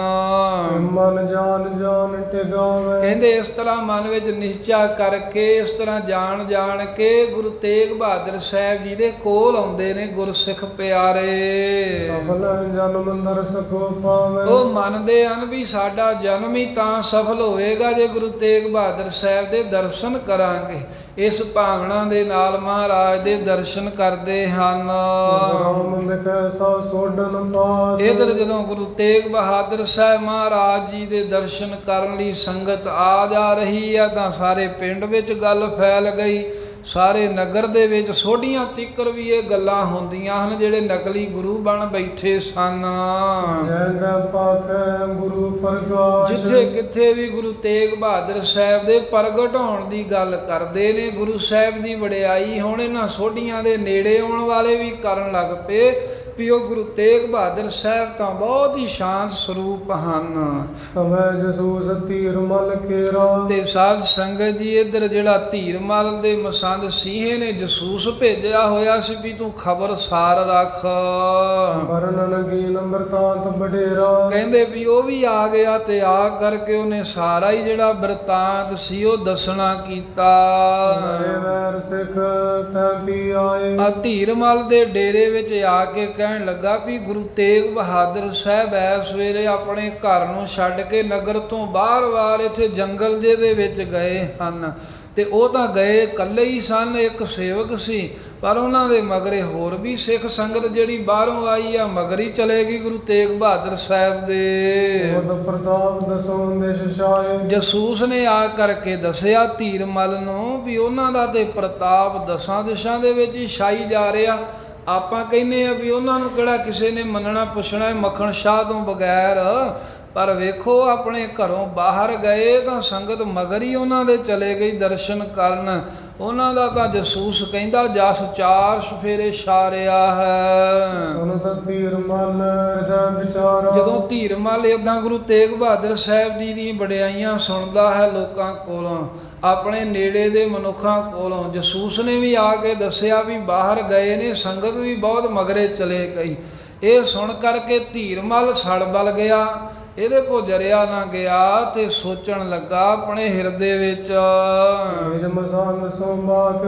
ਜਿਹੜਾ ਆਪਣਾ ਨਿਜ ਮੁਖੀ ਦੁਸ਼ਟ ਮਸੰਦ ਸੀ ਨਾ ਸੀਹਾ, ਉਹਨੂੰ ਨੇੜੇ ਸੱਦ ਕੇ ਧੀਰਮਲ ਕਹਿਣ ਲੱਗਾ, ਕਹਿਣ ਲੱਗਾ ਉਹ ਸੀਏ ਮਸੰਦ ਤੇਰੀ ਗੱਲ ਤਾਂ ਬਿਲਕੁਲ ਠੀਕ ਹੋ ਗਈ ਹੈ। ਗੁਰੂ ਤੇਗ ਬਹਾਦਰ ਸਾਹਿਬ ਇਹ ਤਾਂ ਸਾਡੇ ਵਾਸਤੇ ਇੱਕ ਬਿਮਾਰੀ ਹੀ ਬਣ ਗਏ ਨੇ। ਬਿਮਾਰੀ ਵੀ ਐਸੀ ਵੀ ਜਿਹੜੀ ਅਸਾਧ ਹੁੰਦੀ ਹੈ, ਅਸਾਧ ਰੋਗ ਦੀ ਨਿਆਈ ਲੱਗਦਾ ਸਾਨੂੰ ਚੰਬੜ ਜਾਣਗੇ। ਤੇਰੀ ਗੱਲ ਬਿਲਕੁਲ ਠੀਕ ਹੈ, ਟਲਣਗੇ ਨਹੀਂ ਸੰਗਤਾਂ ਇਹਨਾਂ ਵੱਲੋਂ, ਜਾਣੋ ਹਟਣਗੀਆਂ ਨਹੀਂ ਬਿਨਾ ਮਾਰਿਆ। ਧੀਰਮਲ ਕਹਿੰਦਾ ਗੱਲ ਬਣਨੀ ਨਹੀਂ ਲੱਗਦਾ। ਮੈਂ ਤਾਂ ਕਿਹਾ ਸੀ ਵੀ ਇਦਾਂ ਦਾ ਕੋਈ ਕਰਮ ਕਰਨਾ ਨਾ ਪਵੇ, ਪਰ ਹੇ ਸੀਏ ਮਸੰਦ ਜਿਵੇਂ ਤੂੰ ਕਹਿਣਾ ਹੈ ਗੁਰੂ ਤੇਗ ਬਹਾਦਰ ਸਾਹਿਬ ਨੂੰ ਮਾਰੇ ਤੋਂ ਬਿਨਾ ਇਹ ਸਾਡੇ ਕੋਲੋਂ ਕੰਮ ਲੱਥਣਾ ਨਹੀਂ, ਸੰਗਤ ਨਹੀਂ ਸਾਡੇ ਵੱਲ ਆਵੇਗੀ। ਕਿਉਂਕਿ ਜਿੱਥੇ ਕਿੱਥੇ ਵੀ ਸਾਰੀਆਂ ਸੰਗਤਾਂ ਜੇ ਗੱਲ ਪ੍ਰਗਟ ਹੁੰਦੀ ਜਾ ਰਹੀ ਹੈ, ਸਾਰੀ ਇਹੀ ਗੱਲ ਮੰਨੀ ਜਾਂਦੇ ਨੇ ਵੀ ਗੁਰੂ ਹਰਿਕ੍ਰਿਸ਼ਨ ਸਾਹਿਬ ਤੋਂ ਬਾਅਦ ਹੁਣ ਇਹੀ ਹਨ। ਸਾਰੇ ਹੀ ਆਪਸ ਵਿੱਚ ਸਿੱਖ ਗੱਲਾਂ ਕਰਨ ਲੱਗ ਪਏ ਨੇ ਵੀ ਜੋ ਗੁਰਤਾ ਦੀ ਗੱਦੀ ਹੈ, ਜੋ ਗੁਰੂ ਨਾਨਕ ਸਾਹਿਬ ਦਾ ਤਖਤ ਹੈ, ਉਹ ਗੁਰੂ ਤੇਗ ਬਹਾਦਰ ਸਾਹਿਬ ਨੇ ਲੈ ਲਿਆ ਏ। ਧੀਰਮਲ ਕਹਿੰਦਾ ਏਦਾਂ ਤੇ ਨਹੀਂ ਗੱਲ ਸੂਤ ਆਉਣੀ, ਇਹ ਤਾਂ ਹਾਲਾਂ ਤਾਂ ਇੱਥੇ ਹੀ ਆ ਵੀ ਨੇੜੇ ਨੇੜੇ ਜਿਹੜੀ ਸੰਗਤ ਹੈ ਪਰ ਇਹ ਜਦੋਂ ਵਾਪਸ ਆਪਣੇ ਦੇਸਾਂ ਪ੍ਰਦੇਸਾਂ ਦੇ ਵਿੱਚ ਘਰਾਂ ਦੇ ਵਿੱਚ ਜਾਣਗੇ, ਸੁਣ ਸੁਣ ਸਗਰੇ ਨਰਤ ਆਵੇ। ਇਹ ਸਾਰੇ ਉੱਥੇ ਉਹਨਾਂ ਨੂੰ ਜਾ ਕੇ ਦੱਸਣਗੇ ਵੀ ਗੁਰੂ ਹੁਣ ਗੁਰੂ ਤੇਗ ਬਹਾਦਰ ਸਾਹਿਬ ਆ। ਕਹਿੰਦੇ ਇਹ ਗੱਲ ਸੁਣ ਕੇ ਹੋਰ ਮਨੁੱਖ, ਹੋਰ ਵੀ ਸਿੱਖ ਇਹਨਾਂ ਦੇ ਦਰਸ਼ਨ ਕਰਨ ਵਾਸਤੇ ਆਉਣਗੇ। ਅਸਨਾ ਹੋਏ ਇਹ ਗੁਰ ਹੋਏ ਜਾਈ। ਤੇ ਧੀਰਮਲ ਕਹਿੰਦਾ ਹੈ ਸੀਏ ਮਸੰਦ, ਤੇਰੀ ਗੱਲ ਸੁਣੋ, ਇਦਾਂ ਹੀ ਨਾ ਹੋਵੇ ਕਿਤੇ ਵੀ ਗੁਰੂ ਤੇਗ ਬਹਾਦਰ ਸਾਹਿਬ ਇਹ ਤਾਂ ਹੋਰ ਹੀ ਤਰ੍ਹਾਂ ਬੋਲਦੇ ਹੋਣਗੇ, ਪਰ ਆਪਾਂ ਨੂੰ ਤਾਂ ਅਦਬ ਰੱਖਣਾ ਪੈਣਾ ਵੀ ਇਹ ਗੁਰੂ ਹੀ ਨਾ ਬਣ ਜਾਣ, ਕਿਤੇ ਸੰਗਤ ਵਿੱਚ ਗੱਲ ਪੱਕੀ ਨਾ ਹੋ ਜਾਵੇ ਵੀ ਗੁਰੂ ਇਹੀ ਹਨ ਨੌਵੇਂ। ਅਮਰੀ ਪੂਜਾ ਪਰੈ ਪਿਛਾਈ। ਇਹ ਨਾ ਹੋਵੇ ਵੀ ਸਾਡੀ ਜਿਹੜੀ ਪੂਜਾ ਥੋੜੀ ਬਹੁਤ ਹੁੰਦੀ ਏ ਪਿੱਛੇ ਪੈ ਜਾਵੇ, ਸਾਨੂੰ ਕੋਈ ਪੁੱਛੇ ਹੀ ਨਾ। ਮਸੰਦ ਨੇ ਧੀਰਜ ਦੀਨ। ਧੀਰਮਲ ਦੀ ਗੱਲ ਸੁਣ ਕੇ ਸੀਏ ਮਸੰਦ ਨੇ ਧੀਰਜ ਦਿੱਤੀ, ਕਹਿਣ ਲੱਗਾ ਇਹ ਗੁਰੂ ਧੀਰਮਲ ਜੀ ਹੌਸਲਾ ਰੱਖੋ, ਕਿਉਂ ਐਵੇਂ ਡੋਲੀ ਜਾਂਦੇ ਹੋ? ਕਿਉਂ ਪਛਤਾਏ ਮਨੋ ਬਲਹੀਨੋ। ਐਵੇਂ ਕਮਜ਼ੋਰਾਂ ਦੇ ਵਾਂਗ ਬਲਹੀਣਾ ਵਾਂਗ ਕਿਉਂ ਪਛਤਾਉਂਦੇ ਹੋ? ਪਛਤਾਉਂਦੇ ਤੇ ਉਹ ਹੁੰਦੇ ਆ ਜਿਨ੍ਹਾਂ 'ਚ ਕੋਈ ਬਲ ਨਾ ਹੋਵੇ, ਕੋਈ ਤਾਕਤ ਨਾ ਹੋਵੇ, ਉਹਨਾਂ ਪੱਲੇ ਪਛਤਾਉਣਾ ਹੀ ਹੁੰਦਾ। ਤੁਹਾਡੇ ਕੋਲ ਤਾਕਤ ਹੈ, ਅਸੀਂ ਵੇਖੋ ਸੈਂਕੜੇ ਤੁਹਾਡੇ ਸ਼ਸਤਰਧਾਰੀ ਸੂਰਮੇ ਰੱਖੇ ਹੋਏ ਹਨ। ਮੈਂ ਜਸੂਸ ਰਾਖੇ ਤੈ ਲਾਏ। ਬਾਕੀ ਮੇਰੇ ਤੇ ਧੀਰਮਲ ਜੀ ਭਰੋਸਾ ਰੱਖੋ। ਸੀਆਂ ਕਹਿੰਦਾ ਮੈਂ ਜਸੂਸ ਆਪਣੇ ਛੱਡੇ ਹਨ, 4 ਸਵੇਰੇ ਗੁਰੂ ਤੇਗ ਬਹਾਦਰ ਸਾਹਿਬ ਮਗਰ। ਸਾਂਝ ਸਮੇਂ ਲੈ ਤਿਸ ਕਾਏ। ਤੇ ਜੇ ਤੁਹਾਨੂੰ ਇਉਂ ਜਾਪਦਾ ਹੈ ਨਾ ਵੀ ਸਾਂਝ ਸਮੇਂ ਲੈ ਹੈ ਤੇ ਸਕਾਏ, ਬਸ ਉਡੀਕ ਕਰੋ ਜਦੋਂ ਸੰਧਿਆ ਹੋ ਗਈ ਨਾ, ਥੋੜਾ ਜਿਹਾ ਹਨੇਰਾ ਜਾਂ ਨੇੜੇ ਆ ਗਿਆ, ਉਦੋਂ ਹੀ ਆਪਾਂ ਕਹਿੰਦੇ ਘਰ 'ਚ ਬੈਠਿਆਂ ਨੂੰ ਜਾ ਕੇ ਮਾਰ ਦੇਣਾ ਹੈ। ਸਗਲ ਵਸਤ ਕੋ ਆਨੈ ਸ਼ੀਨ। ਸਾਰੀਆਂ ਵਸਤੂਆਂ ਵੀ ਗੁਰੂ ਤੇਗ ਬਹਾਦਰ ਸਾਹਿਬ ਦੇ ਘਰ ਵਿੱਚੋਂ ਖੋਹ ਕੇ ਲੈ ਆਉਣੀਆਂ ਹਨ। ਸੋ ਤੁਮ ਤੇ ਸਭੀ ਬਿਦਹੀਨ। ਤੇ ਇਸ ਕਰਕੇ ਤੁਸੀਂ ਕਾਤੋਂ ਡੋਲਦੇ ਹੋ? ਸੋ ਤੁਮ ਤੇ ਸਭ ਹੀ ਬਿਦਹੀਨ ਹੋ। ਗੁਰੂ ਤੇਗ ਬਹਾਦਰ ਸਾਹਿਬ ਤੇਰੇ ਨਾਲੋਂ ਹਰ ਤਰ੍ਹਾਂ ਕਰਕੇ ਮਾੜੇ ਕਮਜ਼ੋਰ ਹੈ। ਤੇਰੇ ਜਿੰਨਾ ਬਲ ਥੋੜਾ ਹੈ, ਉਹਨਾਂ ਦੇ ਵਿੱਚ ਆਪਾਂ ਸਭ ਕੁਝ ਖੋਹ ਕੇ ਲੁੱਟ ਕੁੱਟ ਕੇ ਲੈ ਆਵਾਂਗੇ। ਅਸ ਦੋ ਫਿਕਰ ਤਾਰਾ ਮਰੈ। ਤੇ ਤੈਨੂੰ ਫਿਕਰ ਕਰਨ ਦੀ ਸੀਆਂ ਮਸੰਦ ਕਹਿੰਦਾ ਹੈ ਗੁਰੂ ਧੀਰਮਲ ਕੀ ਲੋੜ ਹੈ? ਤੇਰਾ ਹੀ ਤਾਂ ਫਿਕਰ ਅਸੀਂ ਕਰ ਰਹੇ ਹਾਂ, ਤੇਰੇ ਬਾਰੇ ਹੀ ਤਾਂ ਅਸੀਂ ਚਿੰਤਾ ਕਰ ਰਹੇ ਹਾਂ। ਆਪ ਕੋ ਜੇ ਮੋਇ ਚਾਹੈ। ਹਾਂ, ਜਿਵੇਂ ਤੁਹਾਡਾ ਧੀਰਮਲ ਜੀ ਭਲਾ ਹੋਵੇ, ਅਸੀਂ ਤਾਂ ਉਹੀ ਚਾਹੁੰਦੇ ਹਾਂ, ਤੁਹਾਡਾ ਚੰਗਾ ਹੀ ਸੋਚ ਰਹੇ ਹਾਂ। ਇਹ ਤਾਂ ਕਹਿਣ ਦੀ ਗੱਲ ਹੈ ਨਾ, ਇਹ ਨਹੀਂ ਧੀਰਮਲ ਨੂੰ ਸਮਝ ਗੁਰੂ ਦੀ ਬੰਸ ਦੇ ਵਿੱਚੋਂ ਸੀ, ਇੰਨਾ ਨਹੀਂ ਇਹਨੂੰ ਪਤਾ ਵੀ ਇਹ ਤਾਂ ਮੇਰਾ ਬਿਲਕੁਲ ਹੀ ਜਿਹੜਾ ਕੰਮ ਹਾਲਾਂ ਤੀਕ ਜਿਹੜਾ ਨਹੀਂ ਸੀ ਖਰਾਬ ਹੋਇਆ, ਵੀ ਚੱਲੀ ਜਾਂਦਾ ਸੀ, ਮੈਨੂੰ ਖਤਮ ਹੀ ਕਰਨ ਲੱਗੇ ਆ। ਇਹ ਤਾਂ ਮੈਨੂੰ ਗੁਰੂ ਨਾਨਕ ਸਾਹਿਬ ਦੇ ਘਰ ਨਾਲੋਂ ਪੱਕਾ ਹੀ ਤੋੜ ਰਹੇ ਨੇ, ਇੰਨੀ ਉਹਨੂੰ ਵੀ ਸਮਝ ਨਹੀਂ ਹੈ। ਆਪ ਵੀ ਮੱਤ ਮਾੜੀ ਹੈ, ਇਹ ਨਹੀਂ ਪਤਾ ਵੀ ਇਹਦੇ ਅੱਗੇ ਟੋਆ ਹੀ ਪੁੱਟ ਰਹੇ ਨੇ। ਉਹ ਸੀਆਂ ਮਸੰਦ ਕਹਿੰਦਾ ਵੀ ਅਸੀਂ ਤਾਂ ਇਹੀ ਚਾਹ ਰਹੇ ਆ ਜਿਹਦੇ ਨਾਲ ਧੀਰਮਲ ਤੇਰਾ ਭਲਾ ਹੋਵੇ। ਆਏ ਦਾਬ ਜਸੂਸ ਜੋ ਆਵਾ। ਨਹੀਂ ਤਾਂ ਵੇਖ, ਜੇ ਤੈਨੂੰ ਇਹ ਆ ਨਾ ਵੀ ਸ਼ਾਮਾਂ ਨੂੰ ਤਾਂ ਬਹੁਤ ਦੇਰ ਹੋ ਜਾਊਗੀ, ਉਹਨਾਂ ਚਿਰ ਵੀ ਜੇ ਸੀਆਂ ਮਸੰਦ ਕਹਿੰਦਾ ਤੇਰੇ ਕੋਲ ਹੌਸਲਾ ਨਹੀਂ ਹੁੰਦਾ, ਤੈਨੂੰ ਸ਼ਾਮ ਨੂੰ ਮਾਰਨ ਵਾਲਾ ਸਾਡਾ ਜਿਹੜਾ ਇਹ ਤਜਵੀਜ਼ ਆ, ਇਹ ਪਸੰਦ ਨਹੀਂ ਆਈ, ਇਹ ਜਿਸ ਤੈਨੂੰ ਸਾਡੀ ਪਲੈਨਿੰਗ ਨਹੀਂ ਚੰਗੀ ਲੱਗੀ, ਤਾਂ ਵੇਖ ਜਸੂਸ ਹੁਣੇ ਹੀ ਆਇਆ, ਜੇ ਆਖੇ ਤਾਂ ਹੁਣੇ ਹੀ ਆਪਾਂ ਤਿਆਰੀ ਕਰ ਲੈਨੇ ਆ। ਇਹ ਆ ਕੇ ਦੱਸ ਰਿਹਾ ਵੀ ਇਸ ਵੇਲੇ ਬਾਹਰ ਗਏ ਹਨ, ਇਕੱਲੇ ਹੀ ਘੋੜੀ ਦੇ ਉੱਤੇ ਚੜ੍ਹ ਕੇ ਜੰਗਲ ਦੇ ਵਿੱਚ। ਤੇ ਫਿਰ ਮੇਰੇ ਜਸੂਸ ਨੇ ਤਾਂ ਸੀਆਂ ਕਹਿੰਦਾ ਇਹ ਖਬਰ ਦਿੱਤੀ ਆ ਵੀ ਜੇ ਤੁਸੀਂ ਚਾਹੁੰਦੇ ਹੋ ਧੀਰਮਲ ਜੀ ਵੀ ਸ਼ਾਮ ਤੀਕਰ ਬਹੁਤ ਦੇਰ ਹੋ ਜਾਵੇਗੀ, ਤਾਂ ਕਹਿੰਦੇ ਹੁਣ ਬਾਹਰ ਹੀ ਗਏ ਨੇ, ਫਿਰ ਹੁਣ ਹੀ ਆਪਾਂ ਮੌਕਾ ਬਣਾ ਲੈਨੇ ਮਾਰਨ ਦਾ। ਜੇ ਅਮਰੇ ਡਿਗ ਮਗ ਕੋ ਆਏ। ਹਾਂ, ਆਪਾਂ ਫਿਰ ਧਿਆਨ ਰੱਖਦੇ ਆਂ ਵੀ ਵਾਪਸ ਤਾਂ ਐਂਦੀ ਹੀ ਲੰਘਣਾ ਹੈ ਨਾ ਆਪਣੇ ਘਰ ਨੂੰ। ਧੀਰਮਲ ਕਹਿੰਦਾ ਸੀਆਂ ਮਸੰਦ ਕਹਿੰਦਾ ਆਪਣੇ ਡੇਰੇ ਦੇ ਸਾਹਮਣੇ ਉਹਦੀ ਲੰਘ ਕੇ ਜਾਣਗੇ ਨਾ, ਤੇ ਆਪਾਂ ਫਿਰ ਧਿਆਨ ਰੱਖਦੇ ਆਂ, ਖਿਆਲ ਰੱਖਦੇ ਆਂ ਵੀ ਜਦੋਂ ਬਾਹਰੋਂ ਹੁਣ ਜਦੋਂ ਇਸ ਵੇਲੇ ਜੇ ਹਮਰੇ ਢਿਗ ਮਗ ਕੋ ਆਏ, ਘਰ ਨੂੰ ਜਾਂਦਿਆਂ ਹੋਇਆਂ ਜਦੋਂ ਰਸਤੇ ਤੇ ਸਾਡੇ ਡੇਰੇ ਦੇ ਨੇੜੇ ਕੋਲ ਆਉਣਗੇ ਜੇ ਗੁਰੂ ਤੇਗ ਬਹਾਦਰ ਸਾਹਿਬ, ਜੇ ਉਹ ਸਾਡੇ ਘਰ ਦੇ ਲਾਗਿਓਂ ਦੀ ਲੰਘ ਗਏ ਕਿਤੇ। ਰਿੰਦਤ ਪੰਗਾਂ ਦੇ ਚਲਵਾਏ, ਕਹਿੰਦੇ ਬਹੁਤੀਆਂ ਬੰਦੂਕਾਂ ਰਫਲਾਂ ਇੱਕੇ ਵਾਰੀ ਚਲਾ ਦਾਂਗੇ, ਕਰ ਦਾਂਗੇ ਫਿਰ ਫੈਰ ਗੋਲੀਆਂ ਦੇ ਗੁਰੂ ਤੇਗ ਬਹਾਦਰ ਸਾਹਿਬ ਤੇ। ਗੁਲਕਾ ਲਾਗੇ ਮਰ ਰਹੇ, ਆਹੋ ਤਾਂ ਇੱਕ ਗੋਲੀ ਵੱਜ ਗਈ ਤਾਂ ਸੀਆਂ ਮਸੰਦ ਕਹਿੰਦਾ ਮੌਤ ਤਾਂ ਉਦੋਂ ਹੀ ਹੋ ਜਾਣੀ ਹੈ ਇੱਕ ਗੋਲੀ ਵੱਜਣ ਦੇ ਨਾਲ।